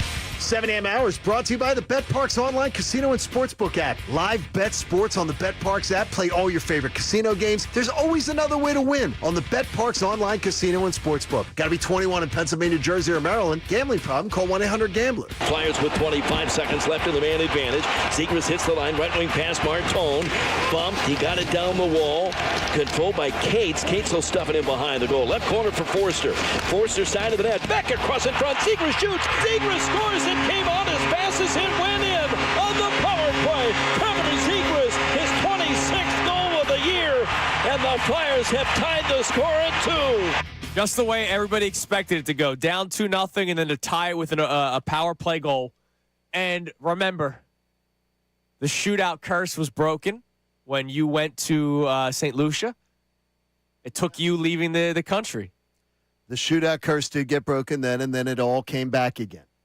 Because you brought it up to Rick Tocchet, and then it went into a mess for a long time. Yeah, and then you left the country. I went to St. Lucia, and then the curse ended. And what better way for the Flyers once again to head to the playoffs than a shootout, as Connor Thomas exactly wanted. Trevor does it. That and I will say again, you never know, because when Trevor got picked to be the fourth shooter, I went, "Yo, Rick!" That's exact quote. "Yo, Rick!" As I'm thinking, what is he doing? Because I didn't know exactly the numbers, but I knew Tyson Forster's not good in the shootout. Well, but thank you, Tyson. He was due, John. Yeah, but no, Tyson Forster. Thank you, Tyson, for shooting the damn puck in a shootout. Damn right, man. Stop this stuff. It was great. He was due. It was awesome. All right, Flyers win. Phillies also win yesterday. By the way, don't forget, coming up at 8 o'clock, you just heard the little promo there. We have the next chance for you to win $1,000 with the Parlay Cash, stood up by Dr. Avidan Appel and Iron Mountain Men's Health. That comes your way at 8 o'clock. Busy start to the 8 o'clock hour. We do the cash contest. We welcome in Amy Fidul, Tuesdays with Amy. Dan Hilferty will join us at 8:05 to talk about the success of the Flyers. He's a big part of that as well. Let's face it. Once you start getting a bit of a face of the organization in terms of the leadership which group, people begged for a long time. Yeah, we needed it. You know, with all due respect. So you didn't know who to like what's going on here. We didn't have somebody to turn to. So the trio of Hilferty, Briere, and Jonesy has really, right the ship here for the Flyers. So we'll speak with him coming up at 8:05. But yesterday, before the Phillies game, before we get back to our Flyers obsession and Flyers love and Flyers excitement, Rob Thompson spoke to members of the media, as he does before every single game. And must have been inspiring. He was pressed a little bit, which I really respect, because I've been at the topper media availability. It's a lot of, it's a long season. So it's a lot of how you doing and, happy-go-lucky stuff. It's a little chummy. And so when it's a little chummy, I will tell you. When Bryce Harper does not, has the stupid base running decision against Arizona on Sunday, trying to stretch a single into a double, which was so dumb. And then Rob Thompson basically does, no, I didn't talk to him. He knows that he did something wrong. A reporter pressed him on it yesterday saying, well, there's a question about accountability. Like, you said you didn't talk to him. So is there accountability? Here is the question and answer. Fourth inning when Harper runs into that out, I think people see that and they say, why is the manager not holding him accountable? Like, why do you handle it the way that you do? Because, one, he knows that he made a mistake. And all he's trying to do is get the club going, try to score. He knows that we're scoring in bunches, but we're not scoring in a lot of innings. So he's being aggressive. He's trying to make a play, and he knows if he's out by that much, it's probably a mistake. So I don't think anything needs to be said, to tell you the truth. But to say that I'm not holding people accountable, that's not right. We'll leave it at that. You're not holding people accountable. Your answer just proved you're not holding people accountable. You're accepting that. You're accepting that stupid base running. Yeah. Because he knows he was wrong. He knows he was wrong. Guess what? When your kid sneaks alcohol out of the house at 16, Rob, they know they're wrong. They know they're wrong. When if you choose to do 85 in a 55, you know you're wrong, Rob. but the state trooper sometimes has to tell you and write you a ticket. That is the worst mealy-mouthed loser answer I've ever heard. He knows he's wrong. He knows he's wrong. You know what? High school teachers out there, we have a lot of teachers. I know we have a lot of teachers and principals. No more detentions. No more in-school suspensions. Because you know what? They know they're wrong. When they cheat on a test, when they bring contraband to school, they know they're wrong. Rob Thompson says, no need to talk to them about it. They know they're wrong, so just let it go. They know they're wrong. What a stupid answer. And I did not hear that, and I you didn't hear it? And I purposely didn't listen. You're welcome. I purposely didn't listen when I knew you were going to play something, and I'm more angry now after hearing it. That is such a stupid answer. That is honestly, that is bad. That's bad. I don't feel the same way about that. Why? So the problem is not that I don't think he's holding guys accountable. Like, I do not believe that there's a world where Rob Thompson just does not talk to these guys ever about anything they do wrong. And some people view it that way. Like, he goes to the clubhouse and says, hey, guys, let's have another good game today. And that's the only conversation that happens. Like, I believe he's talking with guys when they screw up. My problem with this is the way he's going about it has not yielded the results. So it's not that he's not holding guys accountable. It's that he needs to go to another level above what he's been doing. Yeah, but you told us yesterday, you said, I pressed you on that. And on the show, you said to me, but John, nothing's going to change. He's not going to change. Yeah, I don't think he's going to. So then he's a feckless leader. He is a spineless leader. I wouldn't go spineless. No, that is. Because if you are not going to change and the results of your leadership are they're not yielding the results. You're not getting anything. All the problems aren't changing after 4 years. Because it's going to happen again. Because you're not pressing. You're not holding anyone accountable. Charlie Manuel would have pulled Bryce Harper out of that game. He would have yanked him out of that game. And yes, he would have. We have documented evidence to show he would have. But you know what? This manager won't. After 4 years, he won't. He's just going to let it go. And you'll not even talk to him about it. And then try to justify it. Right, but or he spoke to him after the game in the clubhouse. But I doubt, just a guess, I doubt it was like a heated conversation. It was probably like, hey, Bryce, let's try not to do that again. But has he had that conversation with him the last 15 times he's done it? Because this isn't the first time Bryce Harper's done something like that. Yeah, the approach needs to change. I also do believe that he's doing stuff to hold these guys accountable. I just don't think. Well, what is he doing? He's having conversations with them. But it doesn't work, so you got to change it. I understand. So both things can be true. He can be holding them accountable in his sense, and I could say, I need you to do more. Like, I'm not going to call him spineless. I don't think he's spineless. I think he needs to go above what he's been doing. That response is spineless. That response is, I don't need to talk to him, he said. Yeah, because he knows he did it wrong. Yeah, because he knows I don't need to talk to him. He does it over and over again. And by the way, the stupid response, Connor, and it is a stupid response. If you're struggling to score runs, the stupid thing is to run yourself into outs. If a team is struggling and score, that you want base runners. The stupid thing is to run yourself into outs. So a smart baseball player doesn't do that. That's what they don't do. No one thinks that was a good decision by Bryce, besides maybe Bryce. And the manager who feels he doesn't need to talk to him about it. It was just bad baseball when Brandon Marsh had a bad base running mistake. Bryce was just trying to get something going. You know who's not spineless? Who's that? The Flyers. And here's how it sounded. A little montage action last night here on the Fanatic. Here's Sean Walker, the former Flyer. Gets the red line, winds it in deep. Glendening had it played away from him. A centering pass. They score right out in front. It goes to Bradley Nadeau, and Nadeau buries it past Dan Vladar, his third goal in the NHL. He's got 2 in the last 5 games, and Carolina takes the 1-0 lead. On the far wall, Blake jumps into the circle again, looking at the net. Gets it down low, and Karen Red across the goal mouth, and they score. And Ehlers has got his second point of the game. A goal and an assist. Nick Eder scores on the power play, his 25th of the season. Carolina takes advantage of the power play and lead it 2-0. Here's Taylor Hall. He's got help coming. Give it up, get it back to Hall in front, and oh, what a save by Dan Vladar. I'm not sure if Vladar got that or not. Jackson Blake had a half-empty net. Turnover in behind the Carolina net. The Flyers unable to jam on short side. Here's Denver Burke again. His centering pass over to Michkov with a shot. He scores! Medved Michkov gets the Flyers started with his 19th of the year. 3 of the last 6 games, and Michkov has the Flyers on the board. Flyers with 25 seconds left in the man advantage. Zegras hits the line, right wing pass, Martone. Bumped, he got it down the wall. Controlled by Cates. Cates will stuff it in behind the goal. Left corner for Forster. Forster side of the net. Back across in front. Zegras shoots. Zegras scores. It came on as fast as it went in on the power play. Trevor Zegras, his 26th goal of the year.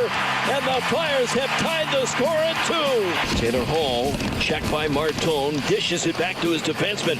Jumping in, here's a shot fired up over the goal. Stuffed back on goal and swept away by Dan Vladar. Maybe his biggest save of the game right there.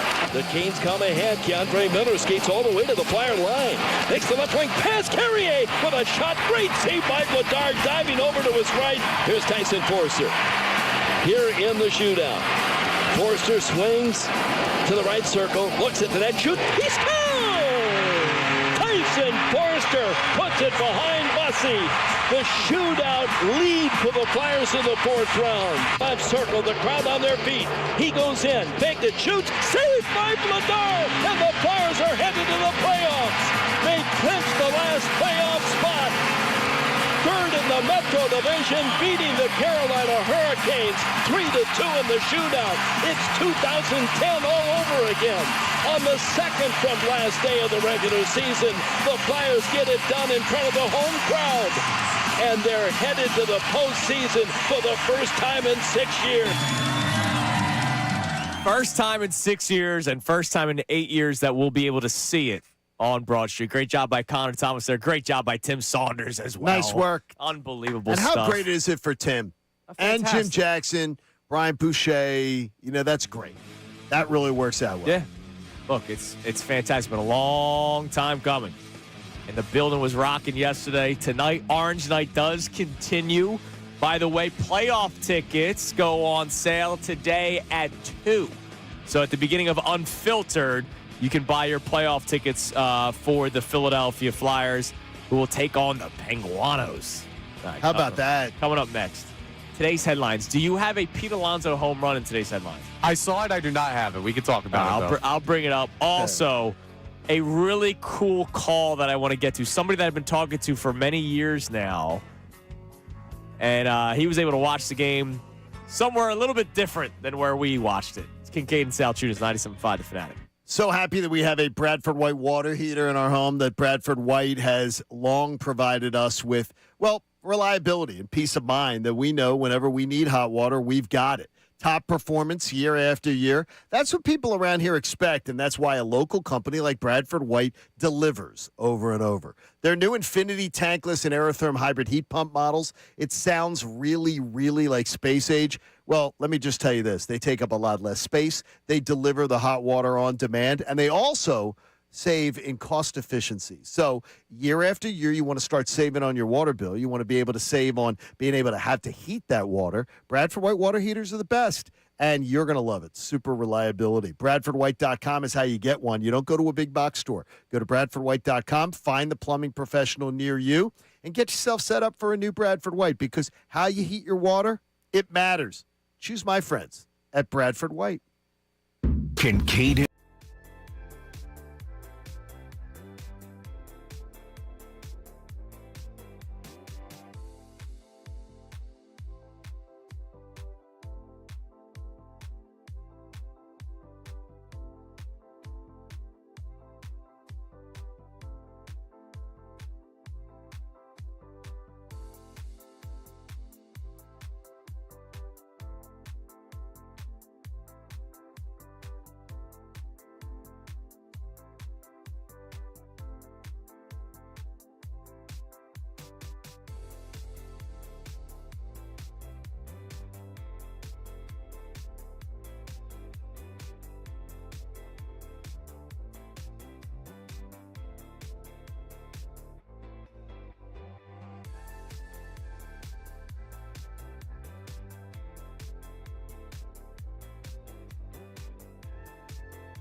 Salciunas, 97.5 The Fanatic and the Fanatic app. Taylor Hall, checked by Martone, dishes it back to his defenseman. Jumping in, here's a shot fired up over the goal. Stop back on goal and swept away by Dan Vladar. Maybe his biggest save of the game right there.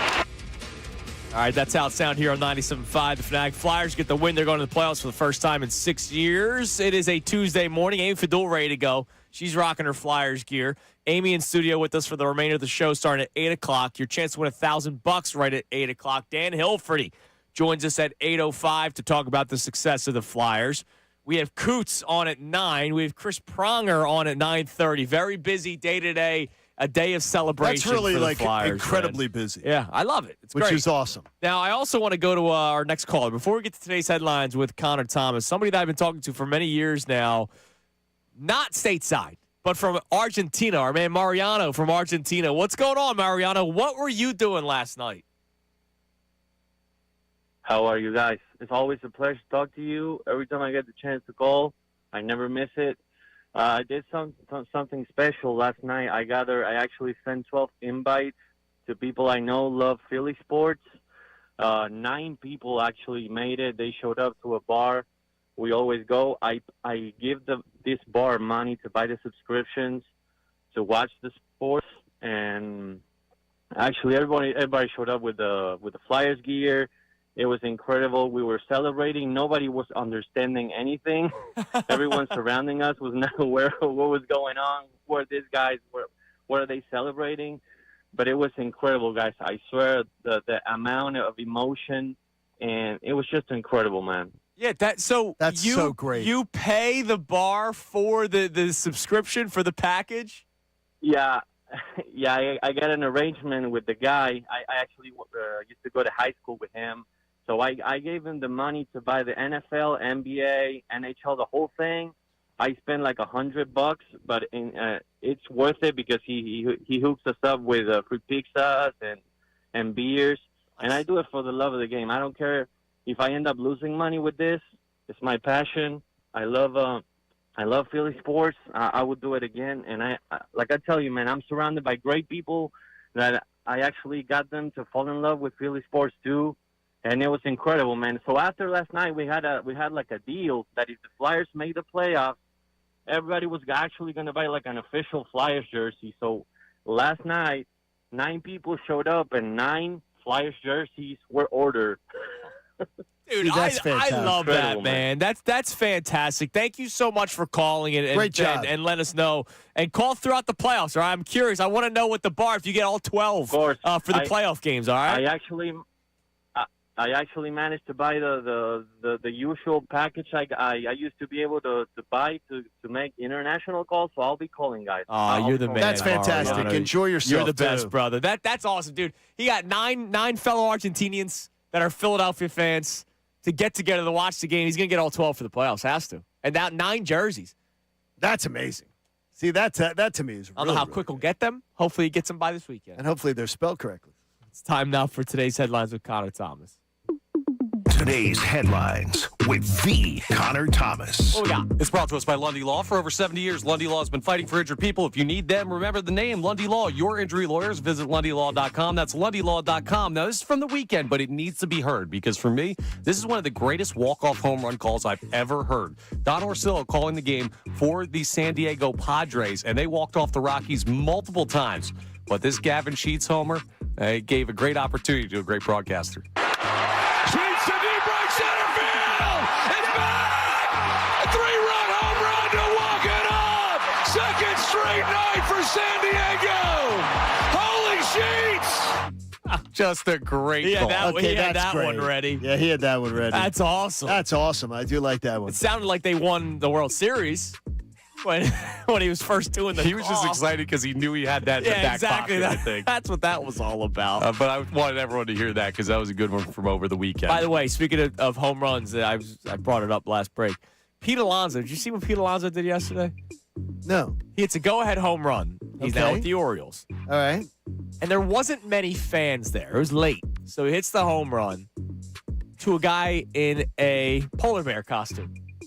Really? Because he goes by the polar Yes. bear. So out of all the people that are there, out of It all goes the right Orioles to fans, him? And the guy wasn't even in his seat. He was in like a walking area, a walkway out in left field. And did the guy catch it? Yes. Baseball's that's beautiful. pretty awesome. That's unbelievable. Like, if anybody to hit the home run to, he hits it to the freaking guy in the polar bear costume. Okay, that's pretty awesome. Wow. Something maybe even less believable. We might have a new fastest man in the world.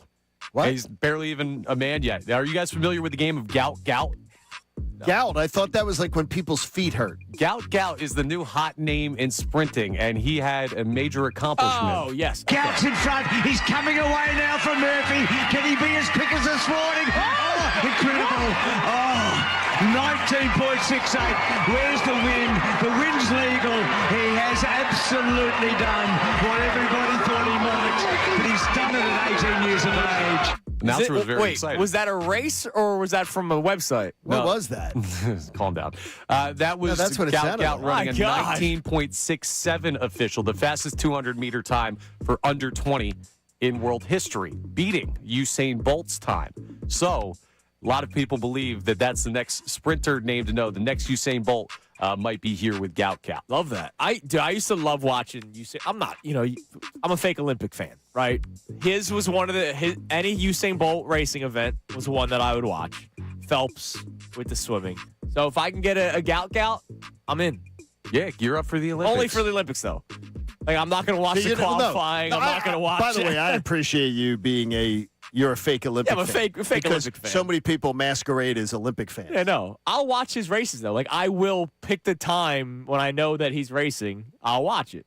But only during the Olympics and not the qualifying or anything else. Yeah, we're pro Gout here on this program now. It's official. If you drink cranberry Sprinter, not the juice, disease. if you drink cranberry juice, you do not get the gout. Oh, is that right? Someone should have What I told Didi Gregorius. That's what you do. You Remember drink when he a lot of got gout when he cranberry was playing juice, for you the drink it. That helps with a Supposedly. couple things, too. See? Cranberry. There you go. It's like a wonder fruit.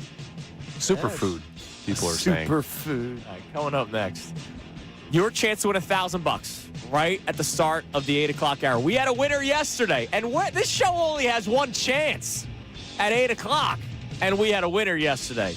We're getting another one today. Chance to win $1,000 next. Amy Fadul in studio for the rest of the show, and Dan Hilferty will join us at 8:05. Can't wait to hear how excited he is. He got the mask yesterday, the goalie mask, the Bernie mask, to celebrate the Flyers making the playoffs. We'll speak with him at 8:05. It's Kincade Salciunas on the celebratory Tuesday here on 97.5 The Fanatic. Now on 97.5 The Fanatic Sports Update. The drought is over. I'm Connor Thomas, and the Flyers have made the postseason after taking down the Hurricanes 3-2 in a shootout last night. First time in 6 years they found their way into playoff hockey. Tyson Forster had the winner. Dan Vladar stopped all 4 shots he saw in that shootout. Tyson Forster talked with Tim Saunders on the 97.5 The Fanatic broadcast after the game. Wow, I mean, this was incredible tonight, right from the jump. We got down 2. They didn't stop cheering for us, so it's unbelievable. It's awesome to see. I mean, we're so close. We love each other, and I mean, we're going to keep fighting till it's over. Well, it's not over yet for the Flyers. It's now on to a matchup with the Pittsburgh Penguins, and we'll keep you updated on the timing of that series when it's announced. They have one more regular season game. That's tonight, hosting the Canadiens, 7 p.m. puck drop. You can hear that game live here on the Fanatic. Phil's offense got going against the Cubs yesterday, 13-7 the final score there, and a win at the bank. 8 of 9 Philly starters had a hit in the game, including 2 homers for Kyle Schwarber. Game 2's today at 6:40. Aaron Nola faces Riley Martin. The Sixers are set to take on the Magic. 7-8 play-in game tomorrow night at 7:30 p.m. You can hear that game live here on the Fanatic as well. And we got some great Flyer stuff for you today. Amy Fadul joins the guys coming up next in studio. Dan Hilferty calls in to talk some Flyers. Sean Couturier at 9 a.m. Chris Pronger at 9:30. I'm Connor Thomas for the home of the Sixers, Flyers, and Union. 97.5 The Fanatic and the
time for Fanatic Parlay Cash. All right, let's give you away another $1,000. We did it yesterday. Why not again today? The keyword today is best. B-E-S-T. Best. Do your best. You have 25 Last night minutes. was the best. Damn right it was. You have 25 minutes after the hour to enter it on the Fanatic app, 975thefanatic.com, or you can text it to the special contest short code 45911. One random entry will win $1,000 in this company-wide contest. Winners will get a call from Beasley. Yesterday, our winner, Andrew, did not answer the first time because he thought it was spam. Don't do that. And then they did the quick second call, so that's how he knew it was real. You'll get a call from Beasley if you are the winner. Just text the word BEST, B-E-S-T, to 45911 or the Fanatic app, 975thefanatic.com. Fanatic Parlay Cash stood up by Iron Mountain Men's Health. You have 5 chances every day. 8 o'clock with us. It's the only chance you got with us. We were a winner yesterday. 10 and 12 and 3 and 5. Good luck. If you want to see their wonderful faces, check out youtube.com/975 The Fanatic Philadelphia. More of Kincade and Salciunas coming your way now. Yep, we're here. It is 8 o'clock on this Tuesday morning, celebratory Tuesday, as the Flyers are going to the playoffs for the first time in 6 years. First time we will be able to see them at the Xfinity Mobile Arena in 8 years. Dan Hilferty will be joining us coming up at 8:05, the chairman and CEO of Comcast Spectacor and governor of the Flyers. And again, he deserves a lot of this credit too, because there was a time where we did not know who the face of the Flyers was. And I'm not talking about face like the player. We're talking about, hey, things are going poorly. We need to direct our anger to this person. I know Dave Scott was involved. He was usually the guy that would speak. But it's not the same. But it's not the same. Dan Hilferty has been front and center throughout this entire rebuild with Danny Briere, with Keith Jones, and we'll speak with Dan Hilferty coming up at 8:05. We have Chris Pronger at 9:30. Before that, Coots, somebody that we've been very critical of the show, at 9. Looking forward to talking to him, celebrating his achievement of getting to the playoffs yesterday. But also, joining us now in studio for the rest of the show, it's a Tuesday. Amy Fadul. Amy, good morning. It's a winning Tuesday, everyone. I like that. Winning Tuesday. Winning Tuesday. So, does it feel good? It does. What was this like at the Fadul household last night? Well, I was working. You have some. Well, I'm wondering more about the boys who have never seen this. Well, Shawnee has seen it. Shawnee has seen. More importantly, Gritty's never seen it. I think that's the most important thing lost in this. Yeah, but Shawnee was what, like 4 or 5? 6 years ago? How old are you, 11? He's 11. Yeah. So it's been a hot minute. Yeah, so that doesn't really So count. it's great. So this is great. So speaking of Shawnee, it was on Sunday night. I come home. Sixers obviously win. Clinch, good times.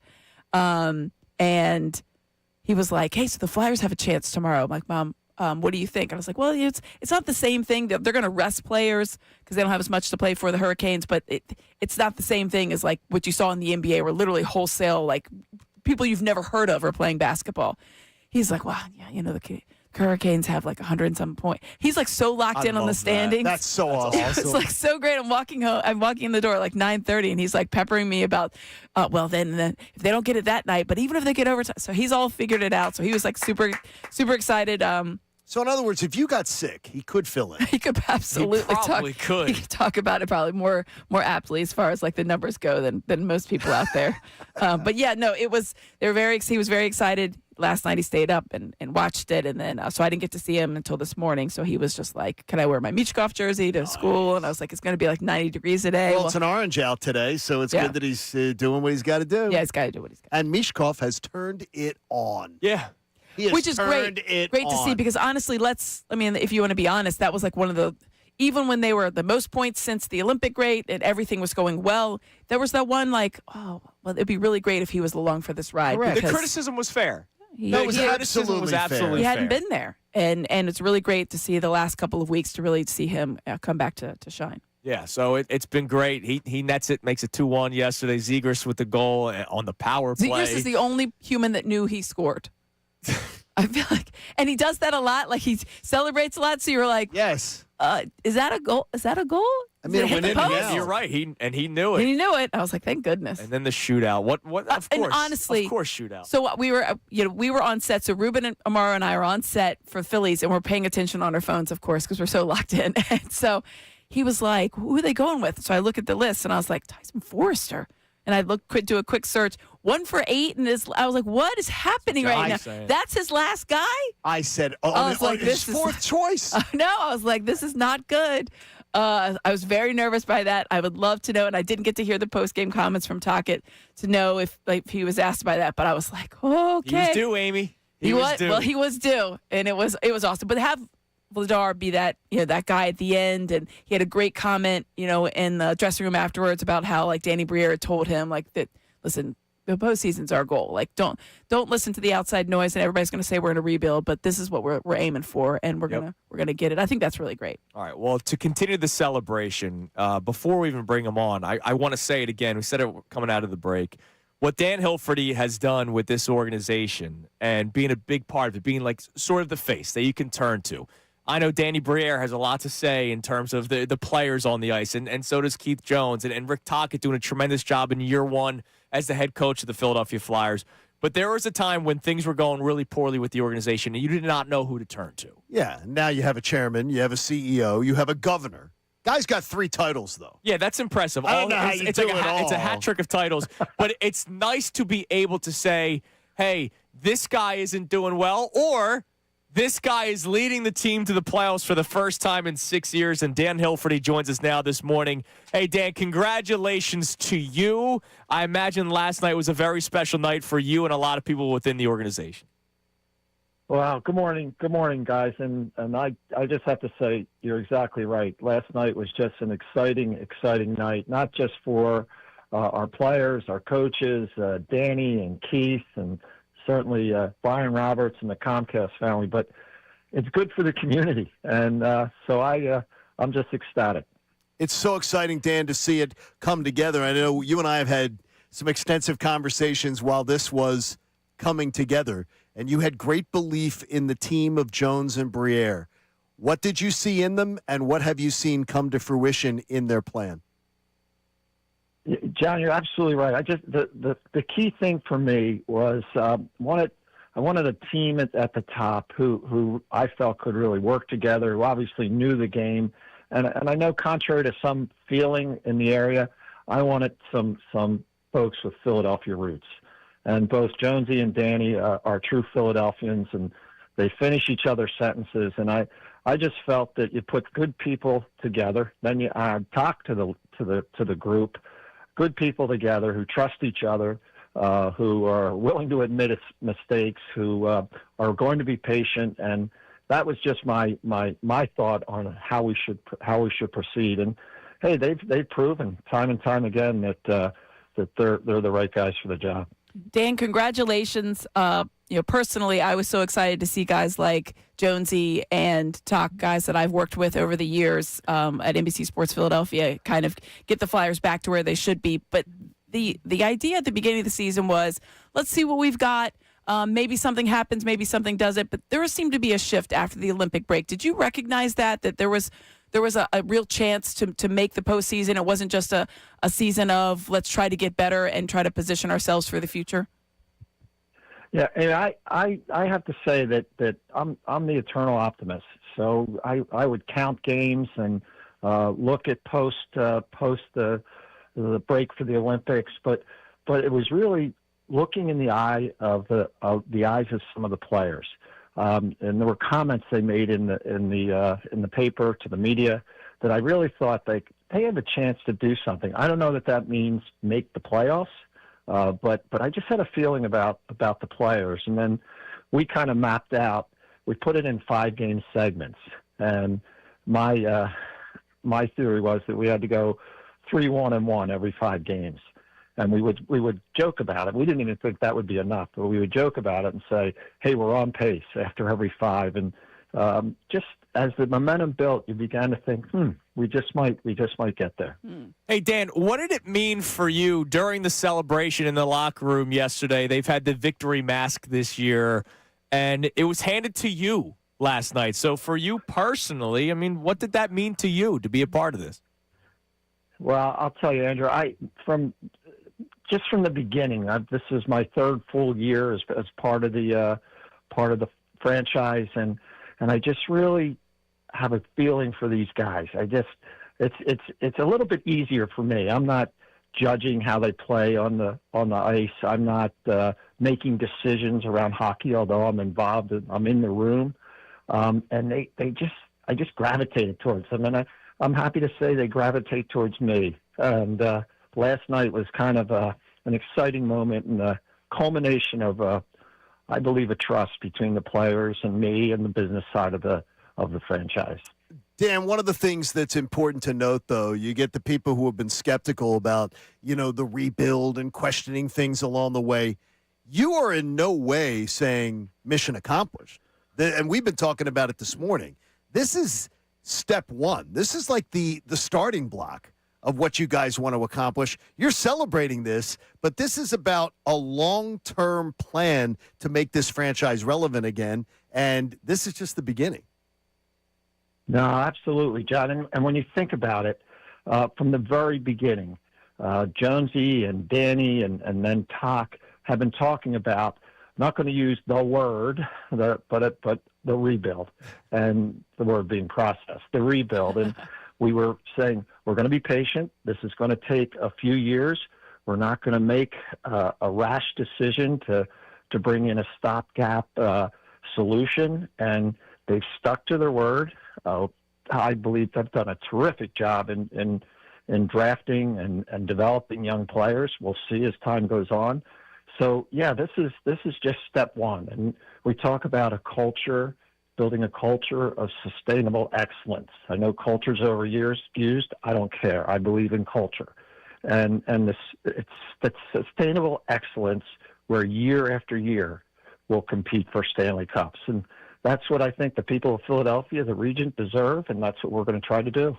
Yeah, I mean, the one thing, there's been a refrain here in Philadelphia for decades at this point is get a goalie. You have to have a goalie. And there's been a lot of questions at that position over the years. But to watch what Dan Vladar did, not just this season, but especially last night, coming down to a shootout, it reminded me of when it was the last game of the year. It was one of my very first times ever covering the Flyers. And Brian Boucher, who's up in the booth now, had to stand on his head against the Rangers for them to get in. And I remember being down in the bowels of the stadium where Ed Snyder and a bunch of Flyers officials were standing by in front office watching that game. So for you, the emotion of not just the season, but watching that particular game to go to a shootout, knowing that if they got the win, then they were in. Dan, first of all, Dan Vladar, he's just such a quality guy. And it really speaks to, I think, the entire group, the way they interact with each other, the way they interact with the public, the way they interact with me and others. But Dan has been just an amazing addition to the franchise. I mean, with Carter Hart moving on, and we knew we had a gap in goalie, and so he has stepped in a big way. And quite frankly, Sam Ersson, since the Olympic break, has been really solid. So we're thrilled to have a guy like Dan in the net and a guy like Sam ready to back up.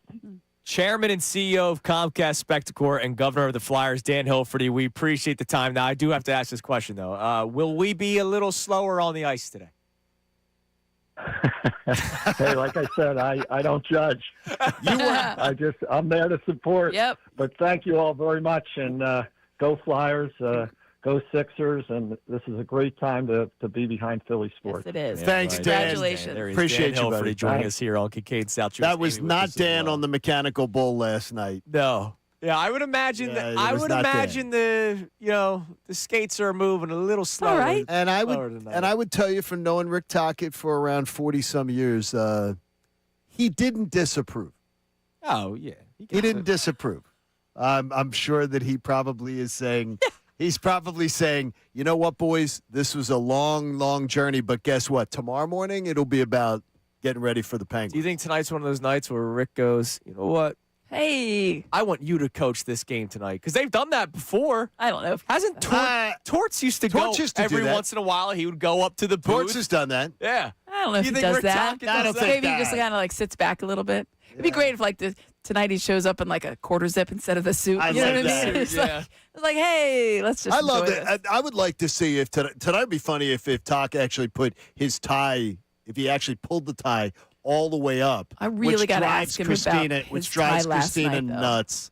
saying, why doesn't Rick pull his tie up? I said, next time you see him, you ask him.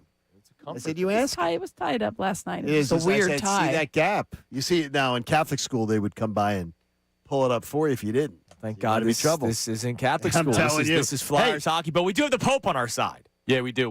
Listen, whoever was on the Bull last night, we'll get the Pope on the Bull if they win this thing. Pope's on the side of the Flyers, man. I like it, Pope Leo. He Come on took through. that jersey a couple months ago, And it seems to have helped. Listen, man, it's divine. Absolutely helped. All right, what do we have on the Davis Honda text line? You can text in the show. You can leave a voice memo, 610-632-0975, or believe it or not, the old-fashioned phone call still works as well. What do we got? All right, so this texter checks in, Colby in Central PA, and says 6 to 8 years ago, back then I was only interested in the Phillies and Eagles, but now I'm paying attention to all 4 teams, expanding my Philadelphia portfolio. I got to be honest, it's thanks to you guys at 97.5, The Fanatic, and I was thrilled last night with the Flyers win. guys don't ever talk hockey. Yeah, and you know what we did all year? It's so funny is a lot of the gatekeepers were trying to pull that crap this Yeah, I week. know. They didn't talk hockey all year. Well, yes, we did. Next question. And you know what? Next Even question. if somebody didn't talk hockey Exactly, all year, just to enjoy if the somebody party. didn't watch a game all year. gatekeeping fandom is always a strange vibe for Amy, me. I've brought this up He a couple of admitted times. it, though, the other day. Tell Amy. So when I was 24, this is 8 years ago, all right, I was locked into the process more than a lot of people, and I felt a certain type of way when all of a sudden it was like, oh, wait, that great month of January, you're all here now. Well, that was 23. So I was going to say. Then 24, I was 24 years Yeah. old when they made the playoffs. Yeah. And I was like, oh, well, hold on a second. Where were you? But I didn't realize how stupid I was. And I was also 24. I was a child. So I don't understand why that is a mindset for people. I get it because I was once that. But you have to realize how wrong it is. And here's my best example. If we're doing the pecking order of the teams in town here, right? When all things considered, Eagles are number one. We all agree they're the number one team in town. The Eagles are the beast. Yep. The Phillies are number 2. Before Sixers, Flyers, you could tell me who comes third. But the Phillies are number 2. As far as fan interest locally, yes. What was that building like 3 weeks before the Phillies made the playoffs in 2022? That team was hated. We did shows in September where the fans did not like that team. They were still there, though. Yeah, but No, it not still really. wasn't. Yeah, but that true. year was not. There was no energy for that team. In 2022. 2022. And then all of a sudden, they make the playoffs. And so are we talking? They were 16th in attendance in 2022. The Phillies were 16th. Yeah. Averaging 28,000 fans. That building holds 45. So if anybody's doing this whole gatekeeping nonsense, then what happened in 2022 when nobody Everybody was really gatekeeps everything. Everybody gatekeeps whatever they want to gatekeep. When the Eagles won the Super Bowl, there's people that came out to celebrate on Broad Street, and there are people who are like, "Oh, you don't even like the Eagles. Who cares? Enjoy part of the party. Enjoy the party, everybody. Who cares? Don't listen to the those. merrier. Don't listen to the Enjoy yourself. Don't listen to Go the buy a joyless Flyers shirt for people. the first time. Go to a Yes. game. Watch the game. And you know what? I'm Be wearing a a Jeff Carter jersey today for crying out loud. Like, come on, man. I'm wearing Jeff Carter. I'm not wearing a Michkov jersey. That's be a amazing. fan. Be a fan for the rest of your life. That's amazing. Maybe this is the launching off point for somebody who just picks them up and they become like you. And if it's not, it's okay too. It's okay. It's more importantly like you got Just better, enjoy it. You got better things to worry about. You enjoy you and let them enjoy them. Exactly. Everybody have a party. All right. There's no invitations here. All right, Connor. There's a request for the hockey horn from Tommy John. Can you hit the horn and then hit us with another text? There it is. Flyers in the playoffs. First time in 6 years. First time in 8 years we'll be able to see it on Broad Street. What do we got? Yeah, that's a good stuff. I love that horn. This texter checks in, says, we basically had our quote-unquote trade deadline editions because you guys were bringing that up in the trade deadline goals for the Flyers when we got Porter and Forster late in the season. Yeah, I mean, look, that's a big part of it. Forster, all right, he comes back from injury. He would not have come back if they were By the way, not in the playoffs. Coming back early. Early. And Tyson coming back early was dedication on his part to his rehab. And by the way, from what I understand, it was described to me by someone in the Flyers organization that he was being a pest. About trying to get back on the ice? Yes. That's awesome. That's a good pest. Yeah. I want to be back because he wanted so much to be a part of them. And by the way, this is credit to Rick Tocchet and that coaching staff because you didn't just bring back 2 guys. Right. You brought back 2 very important pieces to your team. Brought back Forster, and then of course you bring Porter Martone to the conversation. These are 2 guys that are impact players. This isn't the 25th guy on a major league roster's back.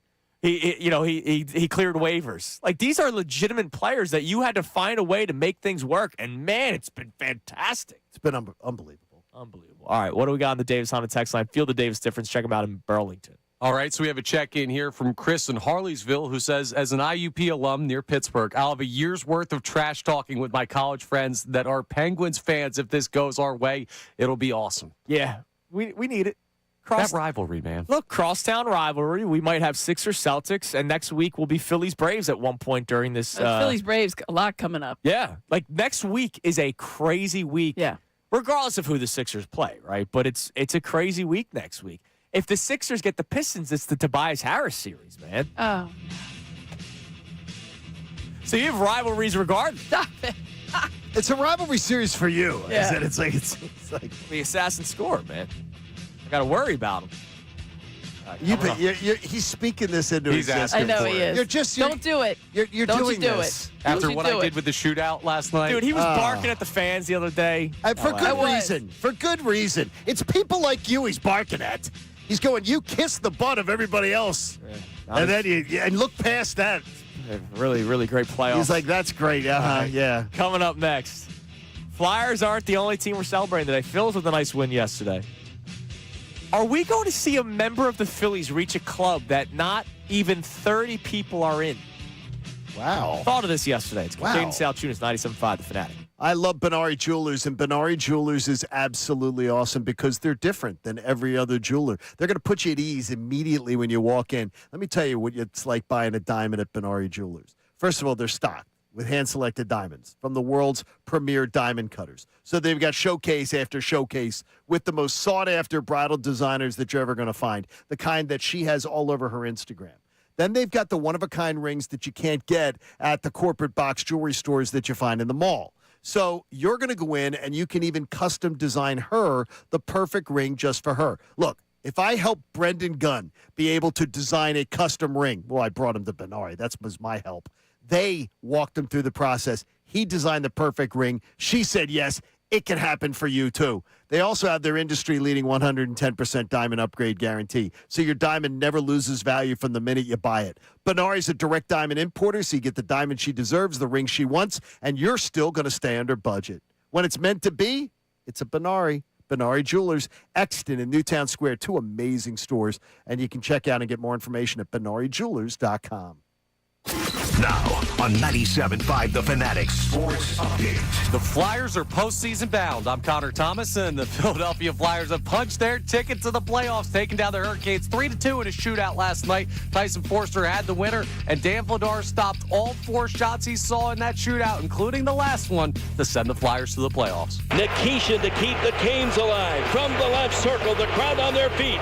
He goes in, faked it, shoots, saved by Vladar, and the Flyers are headed to the playoffs. It's 2010 all over again. Great call here on 97.5 The Fanatic by Tim Saunders. It's now on to a matchup with the Pittsburgh Penguins as the Flyers are in the dance for the first time in 6 years. We'll keep you updated on the timing of that series when it's announced. They have one more regular season game tonight, hosting the Canadiens at 7 p.m. puck drop. You can hear that game live here on The Fanatic. Phil's offense got going yesterday, a 13-7 win over the Cubs. 8 of 9 Philly starters had a hit in the game, including a 2-home run night for Kyle Schwarber. Game 2 is today at 6:40. Aaron Nola on the mound against Riley Martin. And the Sixers have their playing game against the Magic tomorrow night, 7:30 p.m. tip-off. You can hear that game live here on The Fanatic as well. We'll talk to Sean Couturier. The captain joins us coming up at 9 a.m. Chris Pronger at 9:30. A busy Flyers day here on Kincade and Salciunas. I'm Connor Thomas, and this update is also brought to you by Wawa. Their $6 meal deals back. Get a sandwich, small fountain drink, and Hershey chips, all for $6. Limited time. Gotta have a Wawa. This is 97.5 The Fanatic, the home of the Sixers, Flyers, and Union.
Connor, Kincade Salciunas, Philly Sports Talk, 97.5 The Fanatic and the Fanatic app. Left circle, the crowd on their feet. He goes in, faked it, shoots, saved by Vladar, and the Flyers are headed to the playoffs.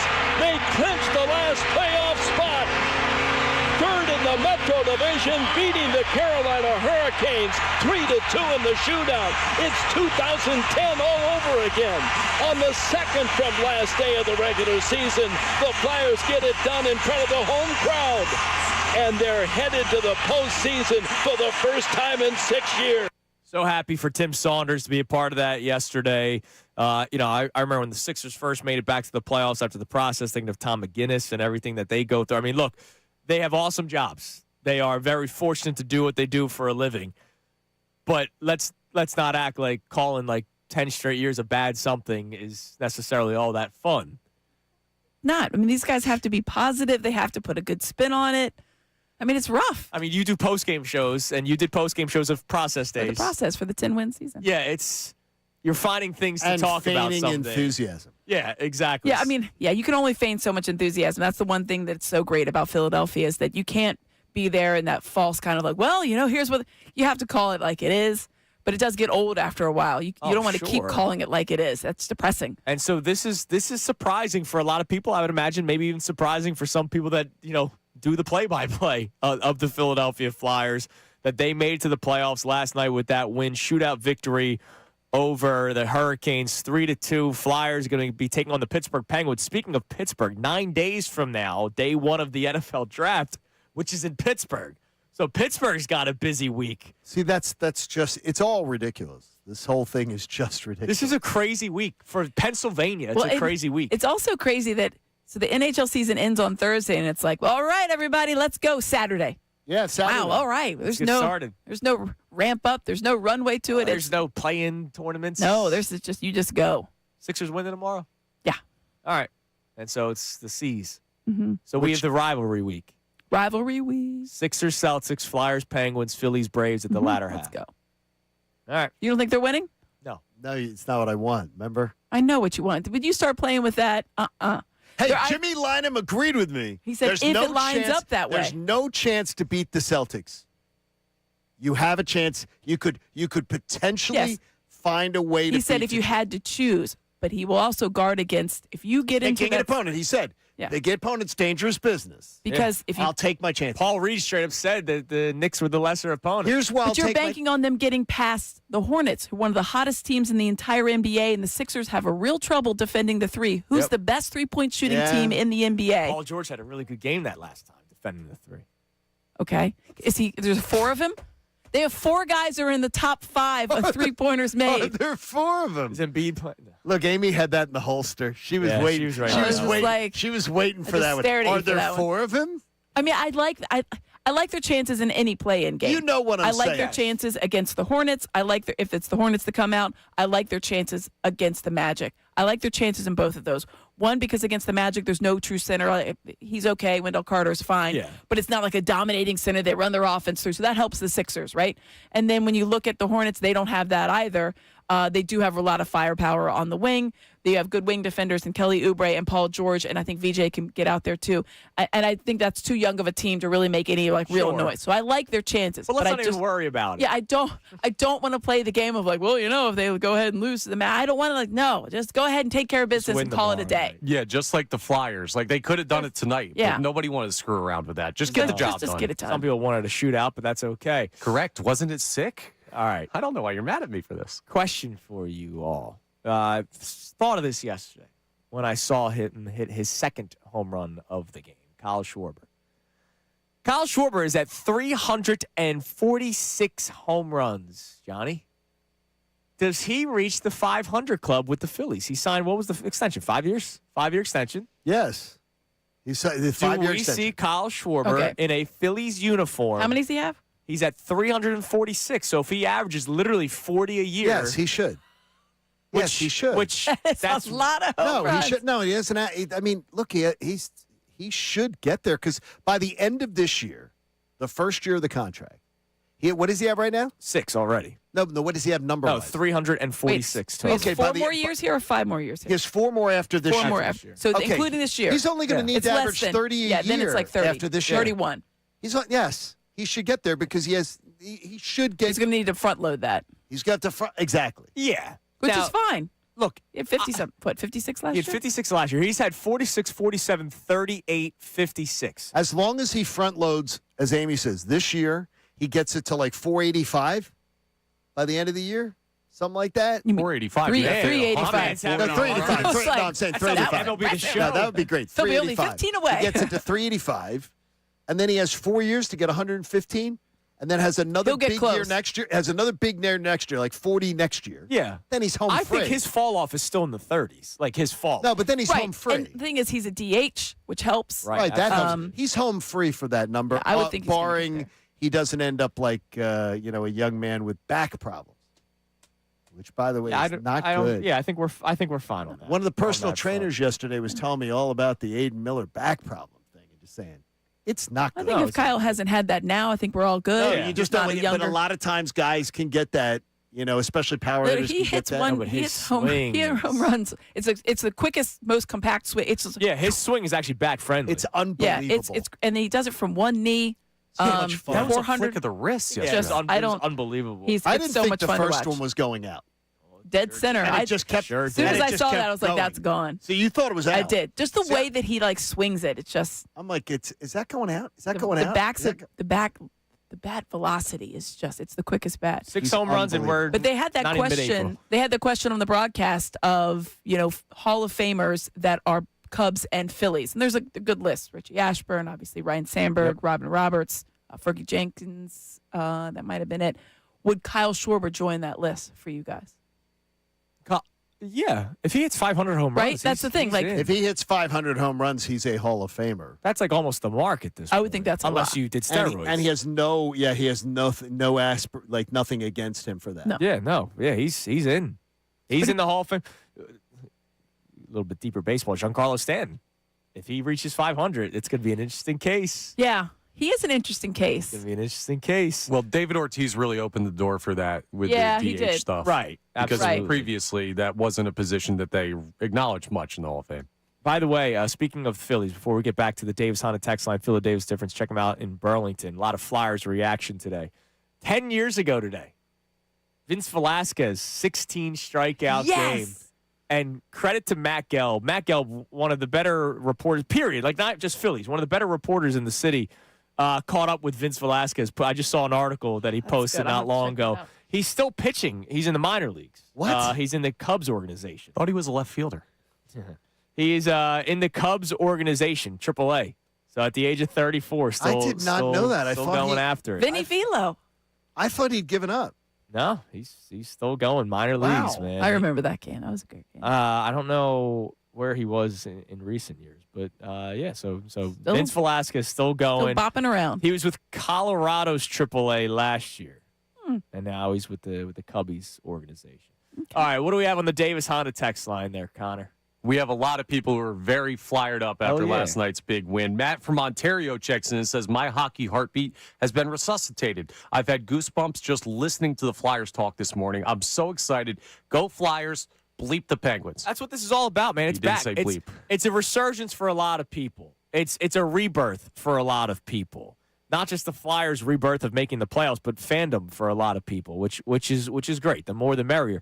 Now, speaking of bleep, we have Tyson Forster after yesterday's game yesterday. Of course, he got the eventual game winner in the shootout. Vladar then got the save to end it, and Tyson was a little excited after the game. Tyson Forster, the man of the hour. He scores the winner in the shootout. Tyson, you got to talk about this atmosphere. You've not witnessed playoff hockey in Philadelphia. Man, what do you think?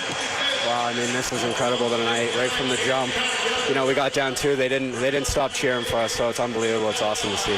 Tyson, real quick, because we're going to get you in that dressing room. What is this team capable of in the playoffs? One of the best road teams in the league the second half of the season. Does that give you guys something to hang your hat on? I mean, we're so close. We love each other, and I mean, we're going to keep fighting till it's over. So Go celebrate, man. Congrats on the win. thank you. And he also dropped the let's bleep and go Yeah, he after that. But, awesome celebration for them last night. Also celebration for Flyers fans last night. It's been a fun day today. Did you see the crying? You see some of the guys crying. It was awesome.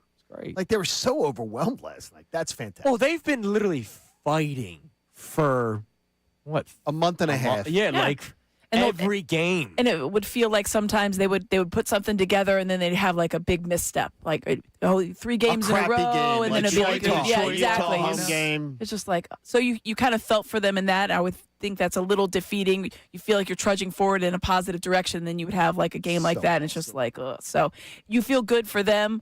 I mean, you heard him mention it. There's several guys in there that have never experienced this. It's a young team. It's not like, it's not like these guys are used to this. It was only like a year or two off. 2020. Get one of the first 2 in Pittsburgh, and that building will the building's going to be nuts anyway. But if you get one of the first 2 in Pittsburgh, take the 2022 Phillies approach, man. Oh my gosh. Just take one on the road. Anything can happen. All right, coming up next. Don't forget, coming up at 9 o'clock, Coots, Sean Couturier will join the show, the captain of the Philadelphia Flyers. First time in the playoffs as the captain, right? Yes. Well, it's still in 2020. Yes. Yeah, so absolutely. as the captain, first time for him making the playoffs. He joins us at 9 o'clock. But coming up next, we cannot allow this to be the message for a team heading into the playoffs. It's Kincade and Salciunas, 97.5 The Fanatic.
Weekdays with Marks. Now more of Kincade and Salciunas. 97.5 The Fanatic and the Fanatic app. Turnover in behind the Carolina net. The Flyers unable to jam on short side. Here's Denver Barkey again. His centering pass over to Michkov with a shot. He scores! Matvei Michkov gets the Flyers started with his 19th of the year. 3 in the last 6 games, and Michkov has the Flyers on the board. What a great night last night. You can hear all the playoff games as long as there's no conflict with the Sixers. All playoff games here on 97.5 The Fanatic. Hell, you can listen to tonight's game, the Orange Out, the hangover game tonight here on 97.5 The Fanatic. I just told Amy something. She made the rotten egg face at me. As a long-time Flyer fan, and Lauren Hart does an amazing job with the anthem. I like it. No, she does an amazing job with the anthem. Don't overuse the God Bless America. Can it be overused? What was Yes. wrong with last night? Save it for It's a special occasion. the biggest of. It was always Yes, for it was the a pretty big biggest game. of Yeah. for the big. Yeah, but if you lose last night, then tonight becomes the biggest of games. So what are you going to do? Well, that's why Like they tonight, didn't lose. Would it be? Hashtag run it It's back. like, bring it out again. You bring do it out you do again. the Phillies. You run it See, back. I think you you run it back. See, I think you sing the anthem last night, and you save God Bless America in case you need it. Just, I don't think you overuse. But then you wouldn't have heard it. You don't overuse something like It's not that. overused yet. I think if they tried it out tonight and then you have it like 6 more times, then Like you could it's- maybe have that argument. Or But game 1 of the regular season next year. Like, just don't. I like it. Don't overuse it. It is because if you're a Flyer fan, there is a tradition to it, and there's a reason to it. Even though they have tried to remove it from the history books of the significance of it by taking down the Kate Smith statue and all that kind of crap that they have scrubbed. Last night was a big night for it, so I'm glad they did it last night. And they lose last night. But they didn't. I got you. They didn't. But if you lose last night, then it's stupid because then tonight you would have been like, now we need the special mojo of the big event. Let's do it again. or they think here's the a guess. mojo is like that. Yes. Not Here's a needed. guess. You're one of like 13 people that care about that right now. Could very well be. Very well be. It's the newbies wouldn't care as much because you know what they've done? They've tried to scrub the God Bless America from. They've tried to scrub it from this. I'm glad to see the Dan Hilford administration bringing it back. Sure. It was great last Because night. they tried scrubbing it. It was great last night. All right. Real quick, before we get to a memo, we have a voice memo that you can text into the Davis Honda text line. Tomorrow night, Sixers play the Magic. And ESPN did a deep dive playoff preview and they did little write-ups for every single team. And they have what to watch in round 1 or, in the Sixers' case, in the play-in. One big question for the postseason. Player who can swing the first round. And they will consider this a successful postseason if, ... The only one I want to read is that last one. They will consider this a successful postseason if. This is what ESPN wrote. At this point, getting through the play-in would constitute something salvageable for the 76ers. With Embiid's emergency appendectomy putting his postseason status in danger, it's impossible to place real expectations on this team. It's been a season full of fits, starts, and glimpses of potential, but it's unfair to expect Maxey to carry this team into the first round by himself. I cannot let that message to be like, at least we got out of the play-in. I can't. I don't need that. I don't think that's going to be the message. I mean, Tyrese Maxey would never give that message. It would never be as the voice of the team, No, as he the wouldn't. leader of the team. Will they, his though? message, no. I mean, not Tyrese won't. Will the organization spin it that way? I mean, I don't know. I don't know how. I mean, I'm sure they can spin it. The We had spin a lot of on things it. not go our way this year. I mean, you had 21 games, 21 of 82 that you had Paul George, Joel Embiid, and Tyrese Maxey in. And what was it like when it was Joel Embiid and James Harden and Joel Embiid in this and Joel Embiid in that? I mean, like their season went sideways in ways that could not have been planned for, not just regular injuries. Obviously, the Well, of appendectomy, course. but the 25-game suspension from a $50-something million player cannot go unnoticed. Right, I get it, but like, let's say they have a series like they did against the Knicks a few years ago. Like, I'm not even really. Do you want them to go to 7 or do you want them to get worked? I think that I'd rather them go 7 than get worse. So then there you go. So then I think that do you take something away from a 7-game series Yes. against the Celtics? I saw Edge. That means to me, Sure. Edge So then there you played go. well. That means Maxey so I think played that, well. I think then that's where you look for your narrative, right? We told him yesterday. Yeah, I think that's what you look for your narrative. Connor, it seems like Amy's with us, a brother in arms, a sister in arms on this one. Yeah, I just can't. We're not no, letting I'm, you do I'm, this. But I'm not faking like going into the play. Here we go. No. We're not asking Like, no, you to do that. I'm watching for things. I'm not watching for let's go Sixers. That's all we ask. Right. I think that there's two distinct vibes right now from the two playoff teams in Philadelphia. Flyers, it's like, okay, let's see what we can do here. This is fun. The Sixers, it's like, let's see what we've got. Let's see what VJ Edgecombe can do with their very first time play. Here's a guy that never really hit the rookie wall. He played in 75 games, 35 minutes a game. Is top 5 in every major statistical category for rookies. Number 1 in minutes played, no surprise there. Significantly helped this team. Tyrese Maxey emerged as the leader of this team. These are two positives that you're going to build around. Let's see what those guys can do in the playoffs. That's where you're looking. You're not looking at the Flyers. It's like, hey, maybe let's go. Yeah, like let's see what happens. Sixers, and that's disappointing because given the fact that the way the season started, you thought this should be a let's go. Let's see what they can do. They should be able to contend with the best teams. And we saw glimpses of that, and maybe that's where it hurts. Because when you saw everybody play together, they could absolutely take down the Celtics, which they did. When you saw everybody play together, you saw them take down the Knicks in Madison Square Garden, which is what they did. It was the glimpses that make this so tough to swallow right now because that's not what you're going to see. That's not the team you're going to see. So I think that's the narrative. But to say, I don't know what the front office is going to say. I'm sure they're going to have something to say, and they should because, listen, that's at the end of the day. They're trying to spin it forward, keep their jobs, keep everything moving in a positive fashion. But to say the players are going to say that, absolutely not. Tyrese Maxey would never in a million years like, hey, at least we made it. Like, that's just not his vibe at all. And that's He's good. trying to keep that team together, trying to get them focused on that we can win and stay positive. Damn right. All right. Let's check the poll today. Dr. Avidan Appel, Iron Mountain Men's Health, 4 hours strong every morning, 4 hours strong in the afternoon. Dr. Avidan Appel also trying to get you to win $1,000. When does he sleep, the man? He doesn't. That's why it's always going. What do we got, Connor? Our question today, is this the beginning of an annual playoff appearances for the Flyers? 89% of our responders are saying yes, only 11% saying no. Good. This is the beginning of something new. And we have a Flyers voice memo. Is that right on the Davis on a text line? We do. Larry is checking in. Yo, what's up, guys? Larry Henry Jr. calling back from Huntington Valley. And how about those Philadelphia Flyers getting the job done at home last night against the Carolina Hurricanes? And hats off to this team. Not many people expect them to be where they are right now. Especially before the season, there wasn't a lot of hope for them to make the playoffs. But they defied the odds, delivered a really good second half of the season, and now going to face off with rivals Pittsburgh in the first round, which I think is going to be a great series. Crosby's playing at a high level. Malkin's still contributing, and they got a really good depth squad. But overall, I like the Flyers to keep it rolling, man, and let's see how far they can go. The energy's high right now. Let's go, guys. Have a great day. I love it. Hope, go. Strong accent. Home. Love it. Let's go Flyers, man. Flyers Pens starts this weekend. We'll find out probably tonight exactly which day and what time. But this weekend, it all starts. For the first time in 8 years, we'll see it on Broad Street. 6 years since they made the playoffs last, bubble time. 8 years since we've seen it on home ice. Can't wait for that. Coming your way this weekend and, of course, throughout next week. Coming up next, the captain of this Flyers team. His first playoff experience as the captain of the Orange and Black. Sean Couturier joins us next here on Kincade and Salciunas. Amy with us in studio for the rest of the show here on 97.5 The Fanatic.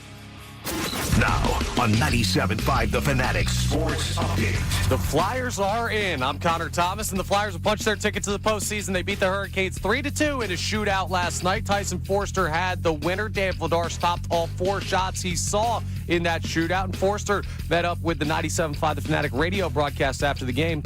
Wow, this was incredible tonight, right from the jump. We got down 2. They didn't stop cheering for us, so it's unbelievable. It's awesome to see. We're so close. We love each other, and we're going to keep fighting until it's over. It ain't over yet for the Flyers. It's now on to a matchup with the Pittsburgh Penguins. This is the first time in 6 years you'll see playoff hockey here in Philadelphia. We'll keep you updated on the timing of that series when it's announced. They have one more regular season game tonight, hosting the Canadiens, a 7 p.m. puck drop. You can hear that game live here on the Fanatic. Phil's offense got going yesterday. They beat the Cubs 13-7. 8 of 9 Philly starters had a hit in the game, including 2 home runs for Kyle Schwarber. Game Tuesday at 6:40. Aaron Nola takes on Riley Martin in the pitching matchup. Sixers, they take on the Magic tomorrow in the 7-8 play-in game, 7:30 p.m. tip-off. You can hear that game live here on the Fanatic. And coming up next, the captain, Sean Couturier, joins us to talk about the Flyers' huge win and the postseason berth. This update is brought to you by Mothers Against Drunk Driving. For victims of drunk and drug driving, your grief is unique, but you are not alone. You always have a place at MADD. Call the 24-hour victim helpline at 877-MADD-HELP or visit MADD.org. I'm Connor Thomas for the home of the Sixers, Flyers, and Union, 97.5 The Fanatic and the Fanatic app.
We know you want to hear more of what Andrew and John have to say. Don't worry, we will.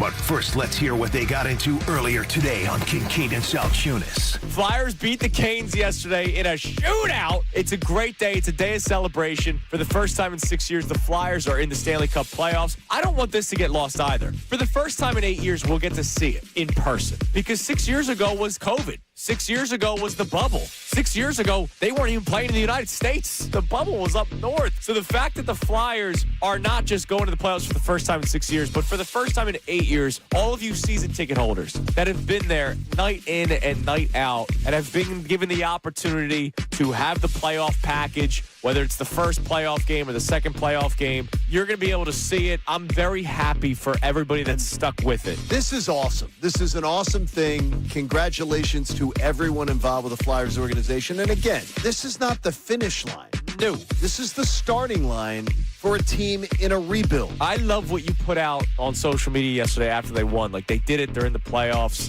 This is the beginning of something for years to come. Because you had people yesterday mocking. The idea is like, oh yeah, rebuild complete. They made the playoffs. No, dudes, how about breathing for a second? This is the launching off point for an organization that is leaning on a lot of young players. And also, congratulations to the Flyers on the greatest turnaround after 60 games in NHL history. Now back to the show. Yep, that's what we've been talking about this morning, celebrating the Philadelphia Flyers making the playoffs for the first time in 6 years, 8 years since we've last seen them play on home ice. They will do that at some point next week. They start this weekend, either Saturday or Sunday. They'll be taking on the Pittsburgh Penguins, Johnny. That is such an awesome thing, and it doesn't, like Amy was saying, is the NHL just gets right after it. I like it. So The NHL season ends tomorrow night for some teams. Ends for the Flyers tonight. Some teams tomorrow night, Wednesday night. Playoffs begin Saturday. Yeah. So Saturday and Sunday. 4 games Saturday, 4 games Sunday. And then, but it is, and they will most likely be playing, for the most part, it's every other night type of breakdown. Yeah. Well, that first round. And we've been celebrating all day. We had Dan Hilferty on earlier today. You can see or hear that entire interview, 975thefanatic.com or the YouTube page. Chris Pronger will join us coming up at 9:30. But now, joining us here on Kincade and Salciunas on this Tuesday with Amy Fadul in studio with us. The captain of the Philadelphia Flyers, Sean Couturier, joins us. What's up, Coots? Good morning. Hey, guys. Thanks for having me. Thanks for coming on. For you personally, what does this mean, getting to the playoffs for the first time in 6 years? But for you, first time as the captain, because the last time you made it, G was still here. So you are the captain of the Philadelphia Flyers going to the playoffs for the first time in 6 seasons. What does that mean for you? Yeah, it's pretty cool to get back in the playoffs. That's what we play for. I'm just happy for our group. It's been a rough couple of years with the rebuild, but there's been a lot of positive signs and growth throughout the years, and to finally get somewhat rewarded to make the playoffs is an accomplishment. But we know that there's still a lot more at stake here, and the ultimate goal is not quite done yet. Sean, we always hear about what the veteran players do to bring young players along. What have the young players infused into that locker room done for the veterans? Well, I think they bring a lot of energy, a lot of youth, a lot of skill. We have a lot of young, talented players that are starting to, have an impact as players in the NHL, and it's fun to see the growth in them. And I think it just it pushes us older guys to another level, and we have a great group of guys that get along, and we're all in this together. It's fun to be a part. Sean, there was a great stat that was put out this morning, and it was that March 10th, the Flyers were 9 points out of that second wild card spot. No team in NHL history has faced a larger point deficit through 60 or more games played and made the postseason. Was there a point in the season where you thought, all right, well, maybe it's just not going to happen, or did you always just have this belief? No, I think we always believed in our group. We know we had a rough month of January that really helped hurt us, in the standings. But I thought we had a good start all year long. We kind of responded well after losses. So I think all year long we competed really well against the top teams, and we knew down the stretch there was going to be a lot of divisional games. So we were still somewhat in control of our destiny, even if we knew it'd be hard. But we believed in our group, and it's quite a comeback, to be honest. But the belief in our group was always there, and we just focused on ourselves, not really listen to the public or the outside noise, because a lot of people kind of counted us out or wanted to sell the team and get even younger. So those things kind of motivated us a little bit and gave us a great push down the stretch. Well, speaking of that, how rewarding is this for you? And not just this season, being counted out a couple of weeks ago, but really, ever since you took over as the captain, you've battled injuries. You missed an entire season. You obviously had some stuff going on with Coach Tortorella last year, and even this year. I mean, you have a goaltender that the team signed in Dan Vladar. Everybody thought there was a former goaltender that was going to take you to the promised land. He had his own situation. How rewarding is this for you and some of the other veterans that you guys have stuck through this entire journey, and now you're finally getting to see the playoffs? Yeah, especially, like you said, there's me, but there's, I think TK and Sanny have been here for a while, so they were here before the word rebuild was brought up, and it's been a rough couple years for us, but, I think we kind of bought into the plan and did our part, try to, help this team grow, help the young guys adapt to the NHL and show the way, lead the way. And yeah, I think we've seen a lot of like I said, growth throughout the last couple of years, and it's fun to get rewarded. And also, I think the fans, Philly, I mean, they deserve it also. They've been behind us, through the ups, the downs. But I feel the last couple of years, the support that we've had has been amazing. And yeah, it should be a fun ride here. What about Rick Tocchet and his staff? Because Rick is always quick to credit his coaches and some of the changes that have been made. But what about Rick himself as a head coach and what you've seen out of him? Yeah, they've been great. They've brought their own way of working, but I think, like you said, we've responded really well to all the things they've given us, all the information and the way we want to play, and guys have bought in.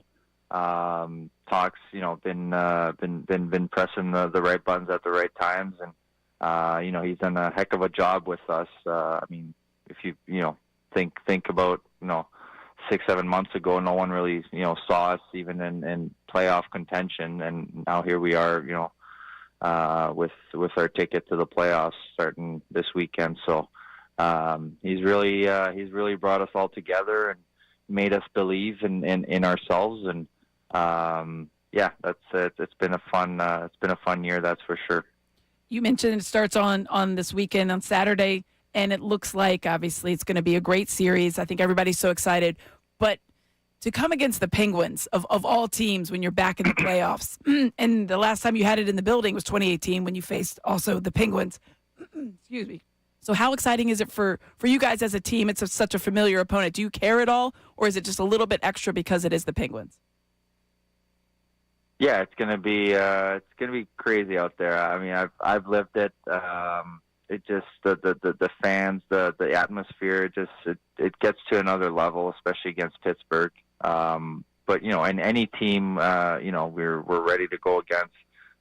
We believe in our group, and I think we've shown all year that we can beat any team. So it's gonna be tough, but we're up to the challenge, and yeah, excited to get going. Flyers captain Sean Couturier joining us here on Kincade and Salciunas on this Tuesday with Amy Fadul in the studio with us. Sean, how difficult or easy was it to be able to play once again with Tyson Forster after he comes back from his injury, but also Porter Martone? These are two guys that are key players, so you had to figure out ice time, you had to figure out shifts, and it's worked so smoothly. How easy, how difficult was that leading up to it? What do you mean? How difficult? I mean, they've had a huge impact in our lineup. I think they've brought stability. They bring size, skill, responsible players too, also, in both sides of the puck. So they've been two great additions, that's for sure, down the stretch, and really happy for Forey, who's put in the work all year long after that tough injury, and made his way back in the lineup here, and has had a huge impact for us, winning games. And it's not easy to miss so much time and come back at this time of the year and get right back into it and have a good impact. So credit to him for everything the work he's put in and the way he's helped us. All right, last thing. Who celebrated the most last night? I don't know. See, that's the captain's answer. Yeah, it's a great That's answer. the right captain answer. I mean, we enjoyed ourselves, but it was nice. It was nice to see. I'll give props to Mr. Hilferty and Mr. Roberts, who were in the room last night, and we're really happy. And you could see the excitement and everything they've done for us, and the Flyers the last couple of years has been amazing. So really happy for them. To get into playoffs, especially Mr. Hilferty, for first time in his role as to make the playoffs. So yeah, really happy for them and the way they treat us, and I think it's a great reward for them. Well, congratulations to you, the entire team, the entire organization. We're really excited. We'll be rooting for you. Thanks, Sean. Thank you. Appreciate it. There's Sean Couturier joining us here on Kincade and Salciunas. I'm trying to think who Who's the Flyer that threw them down the most last night? They do not have a. No, they don't do the champagne. They don't thing. have. The Flyers do not. I do not have a Stubbs, Marsh type contingent. I don't know. Wasn't it a couple years ago? No, they're much more private people. At the Phillies playoff, They're much more private people. That the Phillies playoff games, there was like 4. I forget who it was. It was like 4 of the younger players. They sat in the Hall of Fame section, and they chugged a beer. Yeah, yes, so they but showed. it's not. It is that the Flyers room is not.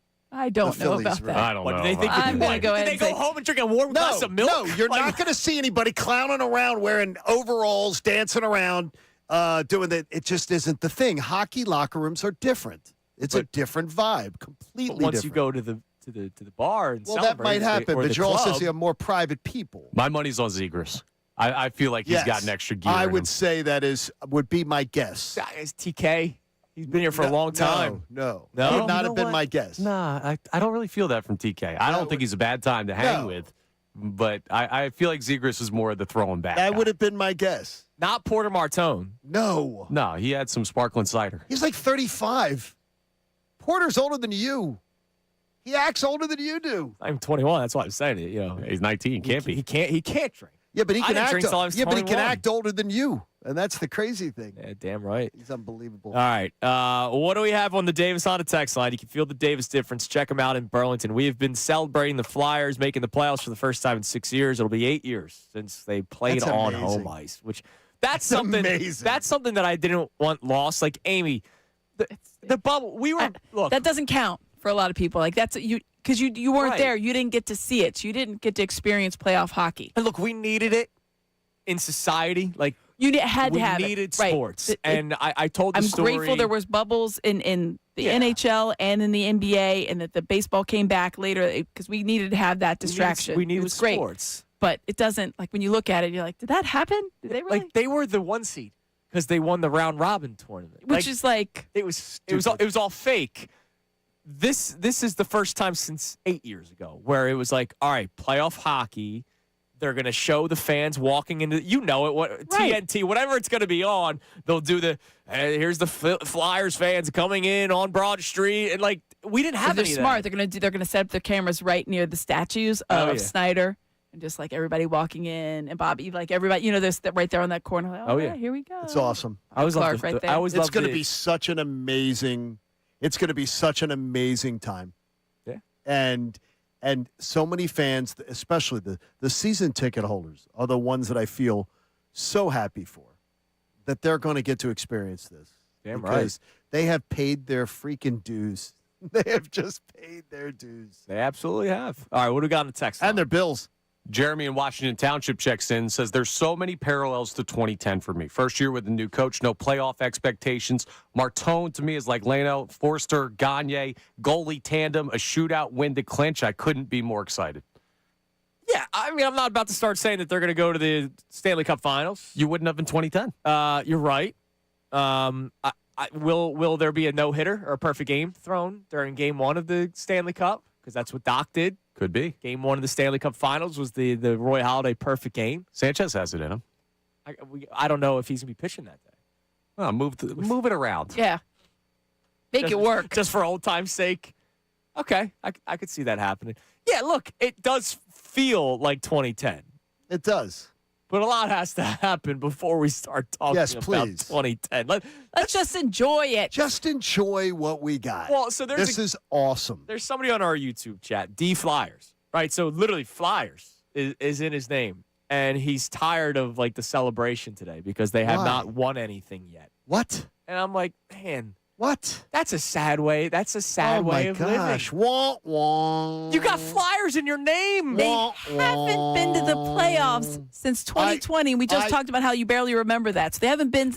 You're not going to be able to see them since 2018. It's 2026, and you don't want to celebrate the fact that they're there? I'll make you a bet. I will make you a wager that if that person was legitimate, and I'll make the wager right now, if that person was legitimate and would supply their name, I'll look at their social media, and they were one of the rebuild is just not being done right, and this team is not in the right track, and this is, instead of just enjoying it, There are a bunch of I'm telling you, there's a bunch of this going on right now. This is not, I had a bunch of people there today. Rebuild complete. Yep, rebuild successful. And I said, you are making a false argument.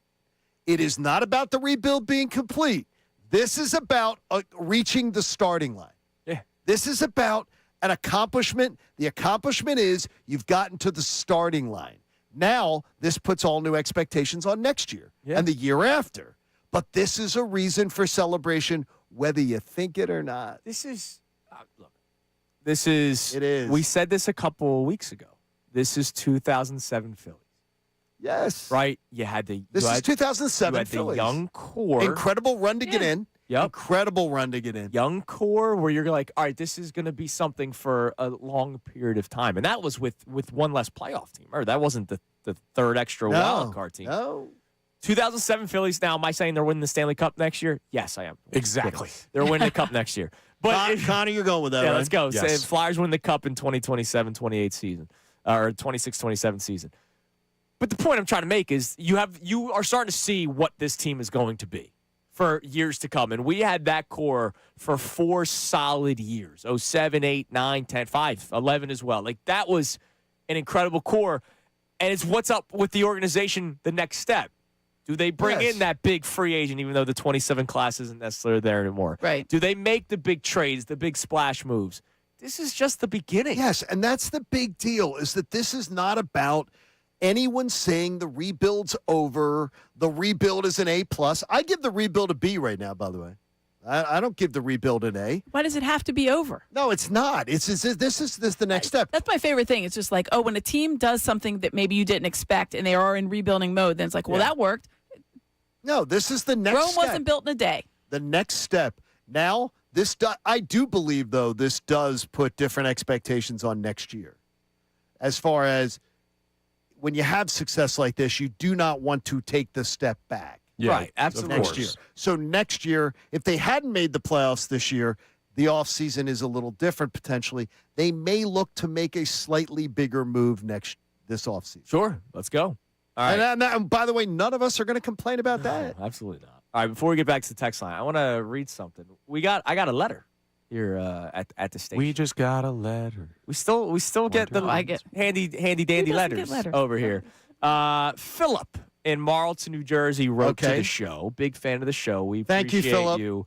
Recently lost two uncles. Both with he just says men's health related issues. So our hearts go out to Philip and his family. 2 uncles lost. Both huge fans of the show. Both big fans of Brent Selleck.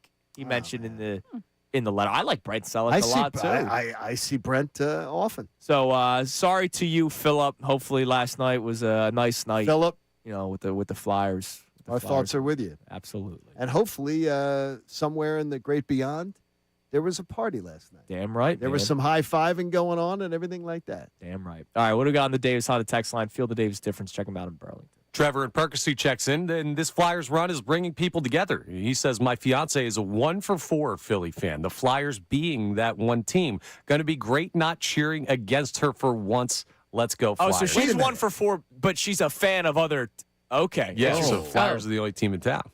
Okay, that's sort of crazy to me. Interesting. Yeah, I don't understand. Listen, that you do you. Again, I'm never going to gatekeep someone's. No. No. Because if you ask somebody that's like this, they're like, I only like in or whatever fandom it is, and they don't really care for the other ones. There's a reason behind it, and I'm like, then you got your reason. Nope. I disagree. Yes. Because what's if like we disagree their with you, family, they're originally from so you pick Minnesota. Then root for. Then I'll believe that. If that's the truth, Minnesota. then I will say you're rooting for all the Minnesota teams. Yeah. You can't pick and Yes, choose you can. one. I agree with Amy, Amy. no, here's why I hate it. You can hate it. The Philadelphia Cowboy fans, right, that love the Phillies and Those are my Sixers favorite and people. Flyers. Those are my favorite people.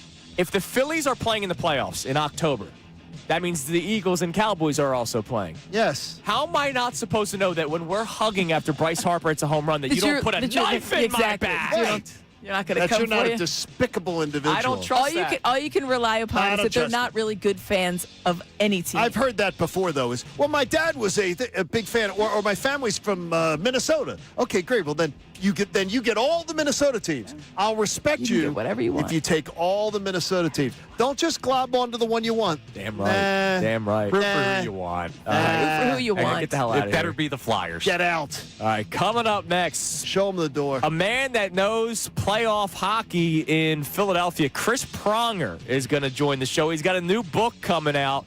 What perfect timing to have him on after last night's eventful night where the Flyers get to the playoffs for the first time in 6 years. Chris Pronger joins us next as Kincade Salciunas, 97.5 The Fanatic.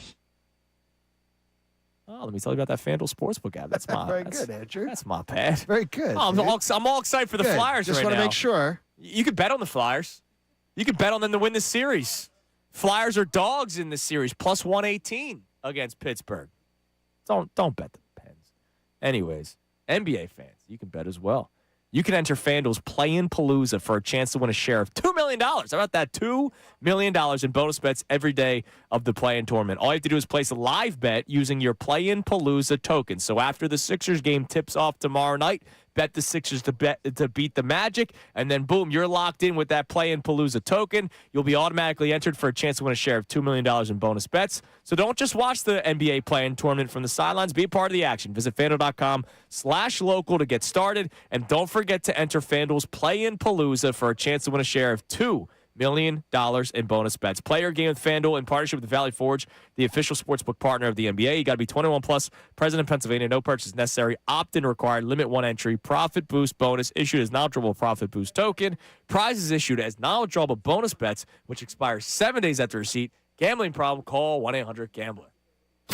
Now on 97.5 The Fanatic Sports Update. Feels like 2010. I'm Connor Thomas, and the Flyers have made it into the postseason. They did it via the shootout. Feels like we've done that before. It wasn't the final game of the season, but last night in the penultimate game, they took down the Hurricanes 3-2. Tyson Forster had the winner. Dan Vladar stopped all 4 shots he saw in that shootout. Nikisha to keep the Canes alive. From the left circle, the crowd on their feet. He goes in, faked it, shoots, saved by Vladar, and the Flyers are headed to the playoffs. It's 2010 all over again. Great call by Timmy Saunders here on 97.5 The Fanatic. Speaking of feeling like 2010, we'll talk to Chris Pronger coming up next, who is a part of that 2010 squad. We'll see if he sees any similarities.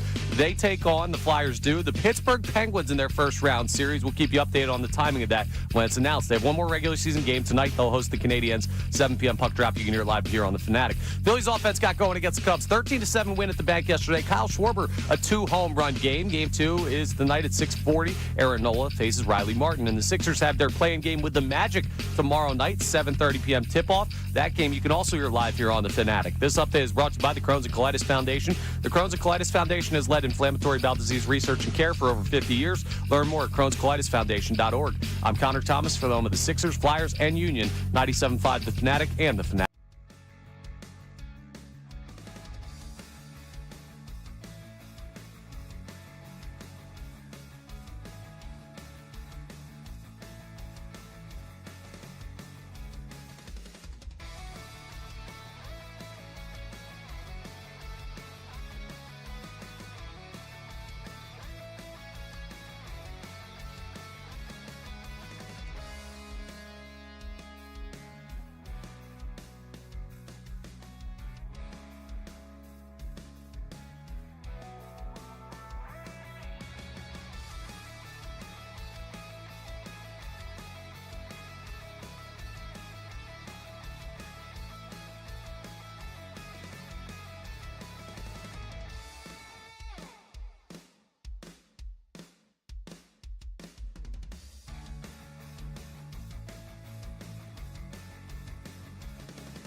Salciunas, 97.5, The Fanatic.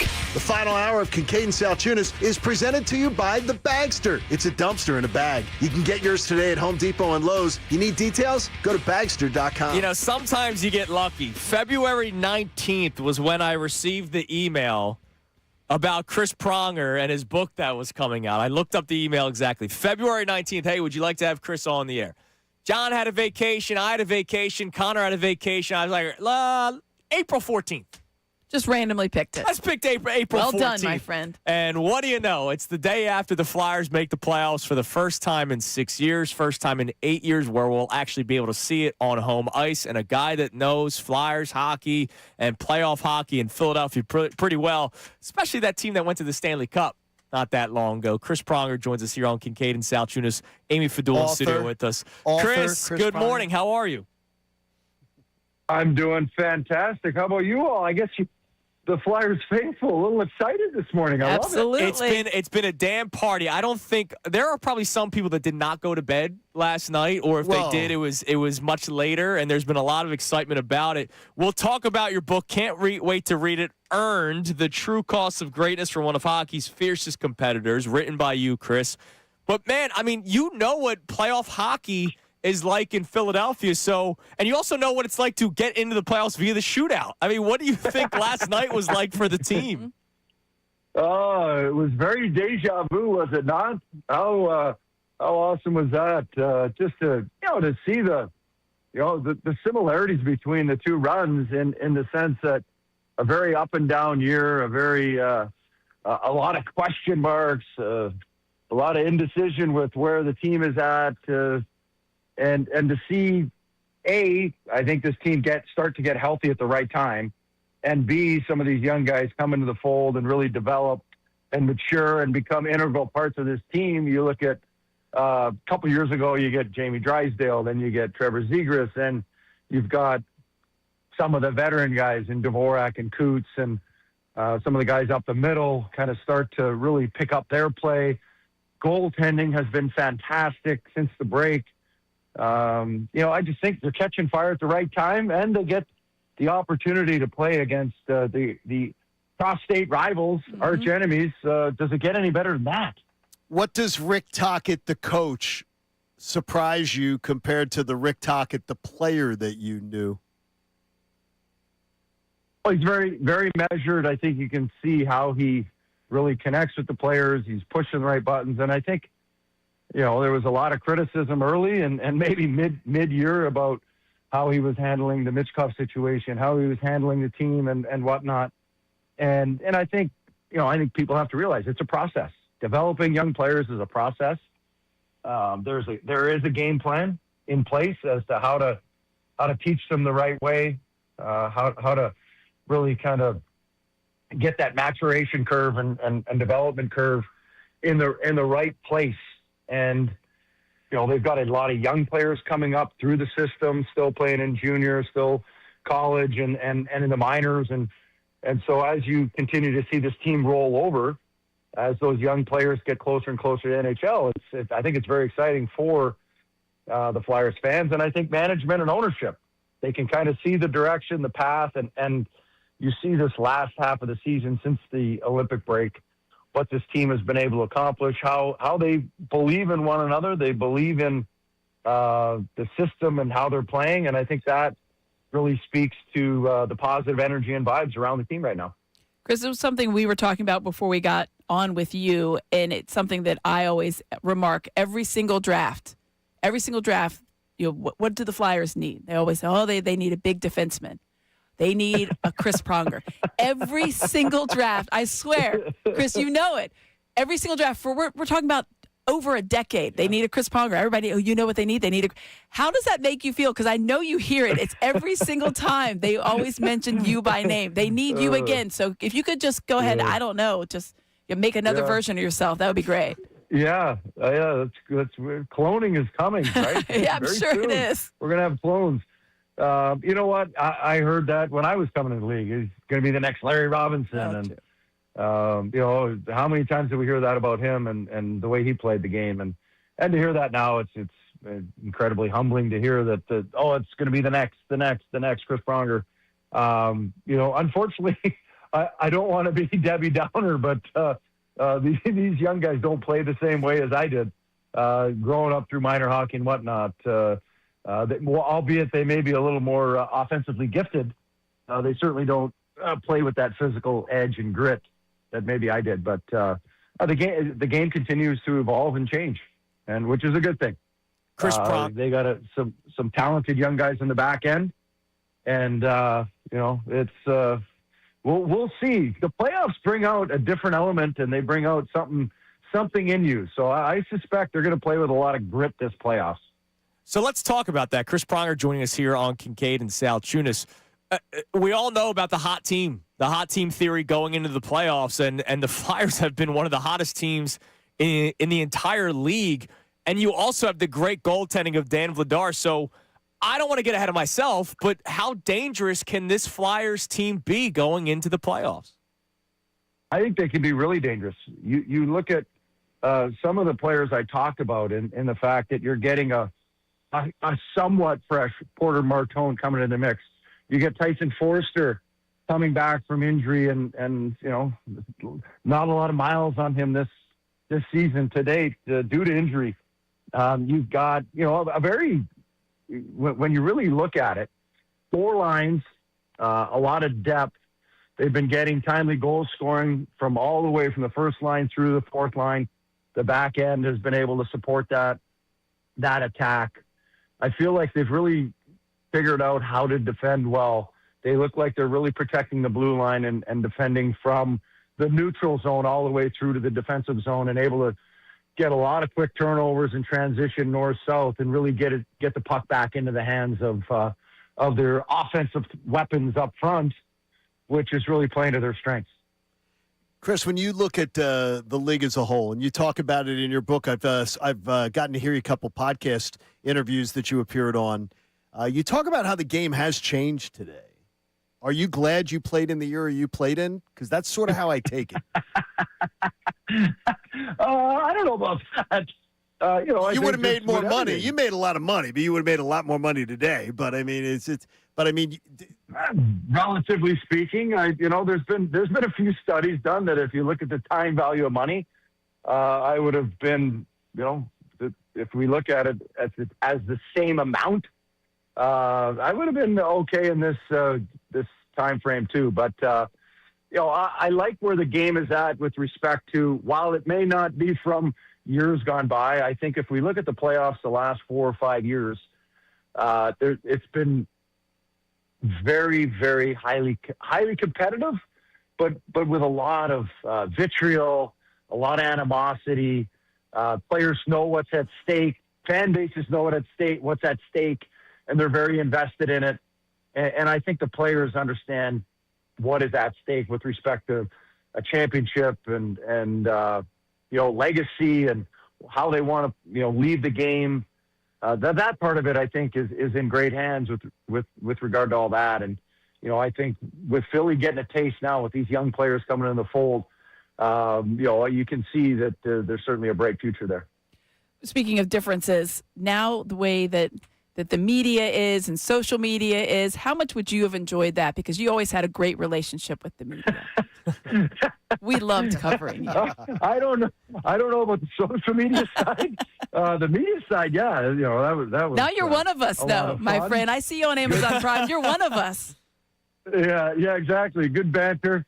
The media is great. I'm not sure about the social media side of things. That as a player, as a current player, that can be, I think it can be challenging. There's an awful lot of noise on there, and you can kind of get sucked down into the vortex if you really start paying attention and listening to what's being said in the vacuum that is social media.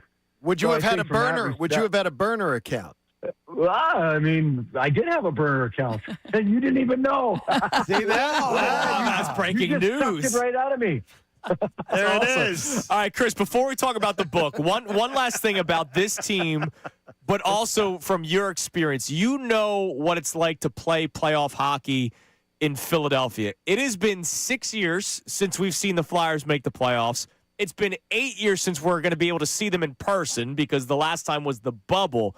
It's been 16 years since you guys made the Cup run. So for people that may have no idea what it's like, what they don't really know how it feels, sort of explain what it's like inside the now Xfinity Mobile Arena in Philadelphia during a playoff game. It is unlike anything else to think about the excitement, the buzz, the energy in the building, pregame, the anticipation of the game, and then to come out that tunnel and hear the roar of the crowd. I get emotional still thinking about those moments and what it felt like. And, I think to your point, 6 years since the bubble, 8 years since they made the playoffs on home ice, I just think Philly's been clamoring for this. Flyers fans have been waiting for this moment to see when this team could kind of get over the hump, and to finally have it here. I know I'm sure Danny B and Jonesy are ecstatic, and just to see the way this team has really kind of come together and believed in one another. That to me is the biggest factor, and something that can really allow this team to do some damage, is the fact that they believe in one another. You can tell that they're playing for one another. They feel like they have what it takes in that locker room, and that's all that really matters. Whether the outside world believes or not, it's the belief in that locker room that you can get it done that allows you to do audacious things and big things. And I think that really is what's going to separate this team from years gone by. All right, Chris, so the book is officially out today. You can get it on Amazon or wherever you get books. Congratulations to you. The title, Earned, The True Cost of Greatness from One of Hockey's Fiercest Competitors. What goes on through the book? What made you want to write it? Tell us about it. Yeah, you know what? As I began to build out my speaking platform and was researching some speeches and kind of putting together some ideas for those, really started to dig into various experiences throughout the course of my early youth hockey days to, playing in the NHL to then post-playing. And really it's the book is part memoir, part life lessons gleaned from those moments. And it's a playbook of sorts for people to level up. It's, I challenge the reader at every turn and really try to put them in my shoes and, try to hold people accountable and create some ownership in their lives. And I think that the biggest thing as I began writing the book and really putting these things into place is at every step of my journey, I bet on myself. And really kind of pushed myself and challenged myself to get to that next level. And, I really think once people read the book, they're going to walk away and want to level up in their own lives and try to get to that next level, whatever that is in their own journeys. And much like this, Philadelphia Flyers team of this season, you have to understand we're all on our own unique journey. We all have our own path, and then you have to go out and take action. And really that's kind of the premise of the book, is to push and challenge you, the reader, to get to that next level, find your ceiling, and then try to push past it. And I do so through, some storytelling and moments where you can kind of look a little introspectively and kind of see where you are on your own path. That's awesome. We'll be checking it out, Amazon or wherever you can get your books. Check it out. ChrisPronger.com. Don't you dare forget that. ChrisPronger.com. Can't miss that one. Website. DM him at his burner account. Yeah, exactly. That's Find the right. burner account. Chris, we appreciate the time Thanks, today, Chris. and good luck on everything with the book. Thanks, Chris. You bet. Thanks, guys. Take Appreciate care, it. buddy. There he is, Chris Pronger here on Kincade and Salciunas. All right, coming up next, before we hand things over to Middays with Marks, we have somebody that was at the game last night to talk to. Can't wait to get that experience. It's Kincade and Salciunas, 97.5 The Fanatic. Got to tell you right now, Dan White and Associates, they've been in business for around 40 years. So for many of those years, the Flyers might not have been at their best, but in the beginning, they were great. Hey, they have helped people specialize in retirement and financial planning. So that means when you have a plan, you stick to it. And every client's unique needs are addressed individually. So whether you're close to retirement or whether you're just starting out, you're trying to figure out, how do we get a budget together that's going to help us buy that next house or pay for the kids' college education? The experts at Dan White and Associates are going to help you make sense of your unique situation.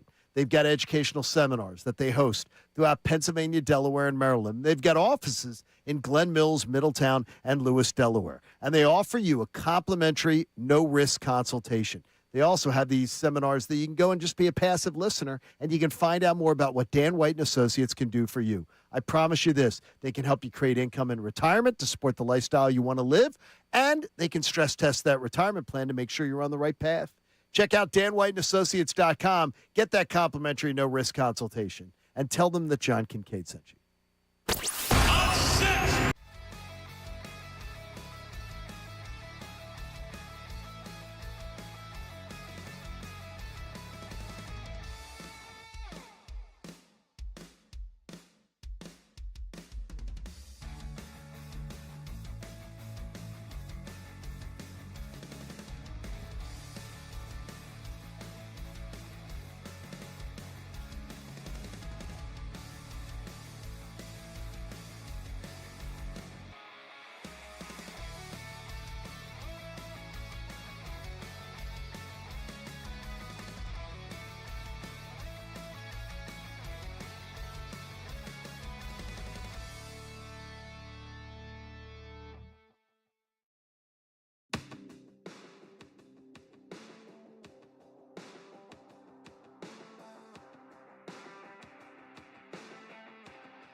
Now back to Kincade and Salciunas, 97.5 The Fanatic and the Fanatic app. All right. Middays with Marks comes your way at 10 o'clock. Johnny Marks, Sean Brace, Patricia Caputo. Ray Dunn is filling in for Bill Colarulo. Stop it. Comes your way. Stop it. We're all laughing at the. Are we going to have an intervention with John Marks Comes your about way this? at 2 o'clock. He can't say it. He says it Colarulo, and I'm like, it's Colarulo. Colarulo. Colarulo. Colarulo. Colarulo. All right. What is it? collar. Come on. No, Come on. he's going to be I Colarulo. think he's doing it on purpose now to tweak us. I don't know. Sirianni, people say Sirianni differently. Maybe it's just an Italian name. Sirianni. Ugh. That slips every once in a while. I know it does. I'll be honest. Sirianni. I'm never afraid to admit it. It's okay. I enjoyed the voice memo earlier. That took you right. Did that not? I mean, I know we're going to talk to someone that was there, but that voice memo took you right inside. Oh, hell home. yeah, It was so great. I can't wait It's for like the game talking to be to at home. Brendan Gunn. Oh, yeah. He's the best. Brendan Gunn. We miss Gunner. Love talking is to that Gunn. so? He's still around. He's still around. He's not dead yet. All right, let's go to Sean in media, who was at the game last night. Sean, what was it like, dude? All right, first of all, can I hear the horn? Give me the hockey horn, please. There you go. There we go. All right. Now look, the screen gun. I was at the Phillies game, not the Flyers game, but it was phenomenal at the Phillies game because they kept putting it up on the big screen when the Flyers tied that game up, and the whole stadium went nuts when it got tied up 2-2. Let's go. Flyers chants went crazy. Just the whole atmosphere around the sports complex was just like you could just feel playoff hockey. The way this city unites around like playoff hockey or any kind of playoffs is just it's unlike anything else. Did you go to phenomenal? Did you go watch it over at the Stateside Live? Did Ray Dunn spill anything on you during the overtime? There's a lot of people. No. There was people that left the Phillies game and bought tried to get into the Flyers game. Yeah. They thought they could maybe after a while. Because we could see them coming in from our doors. People are like, "Oh, can I come through?" I'm like, "That's not how it works." When you're up your kid, can I just come through? Please just let me through. I just want to see it. All right, buy a ticket.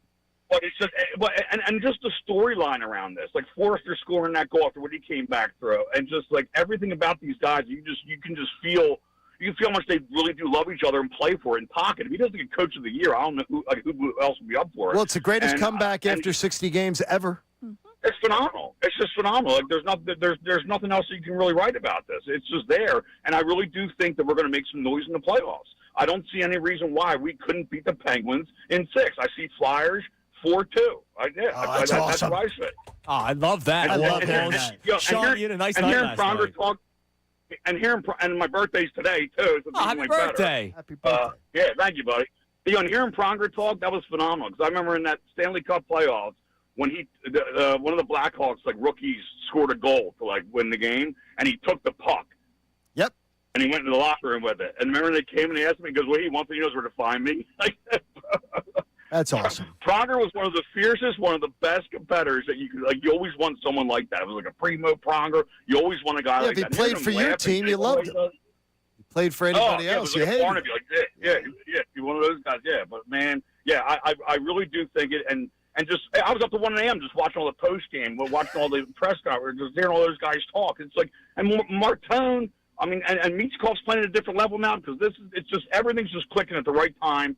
And even if they don't go real deep, who cares? Enjoy this ride. And it's going to be here for a long friggin' time. And I don't see it going anywhere anytime. Damn right, Sean. We appreciate the time. By the way, if you bet the Flyers to win the series 4-2 for Flyers in 6, plus 500 on FanDuel. So That's not a bad bet. Make that bet. All right, Middays with Marks is next. Amy, appreciate your time as always. We'll see you on Friday. Can't wait. Everybody have a great rest of your day. Middays with Marks, Johnny Marks, Sean Brace.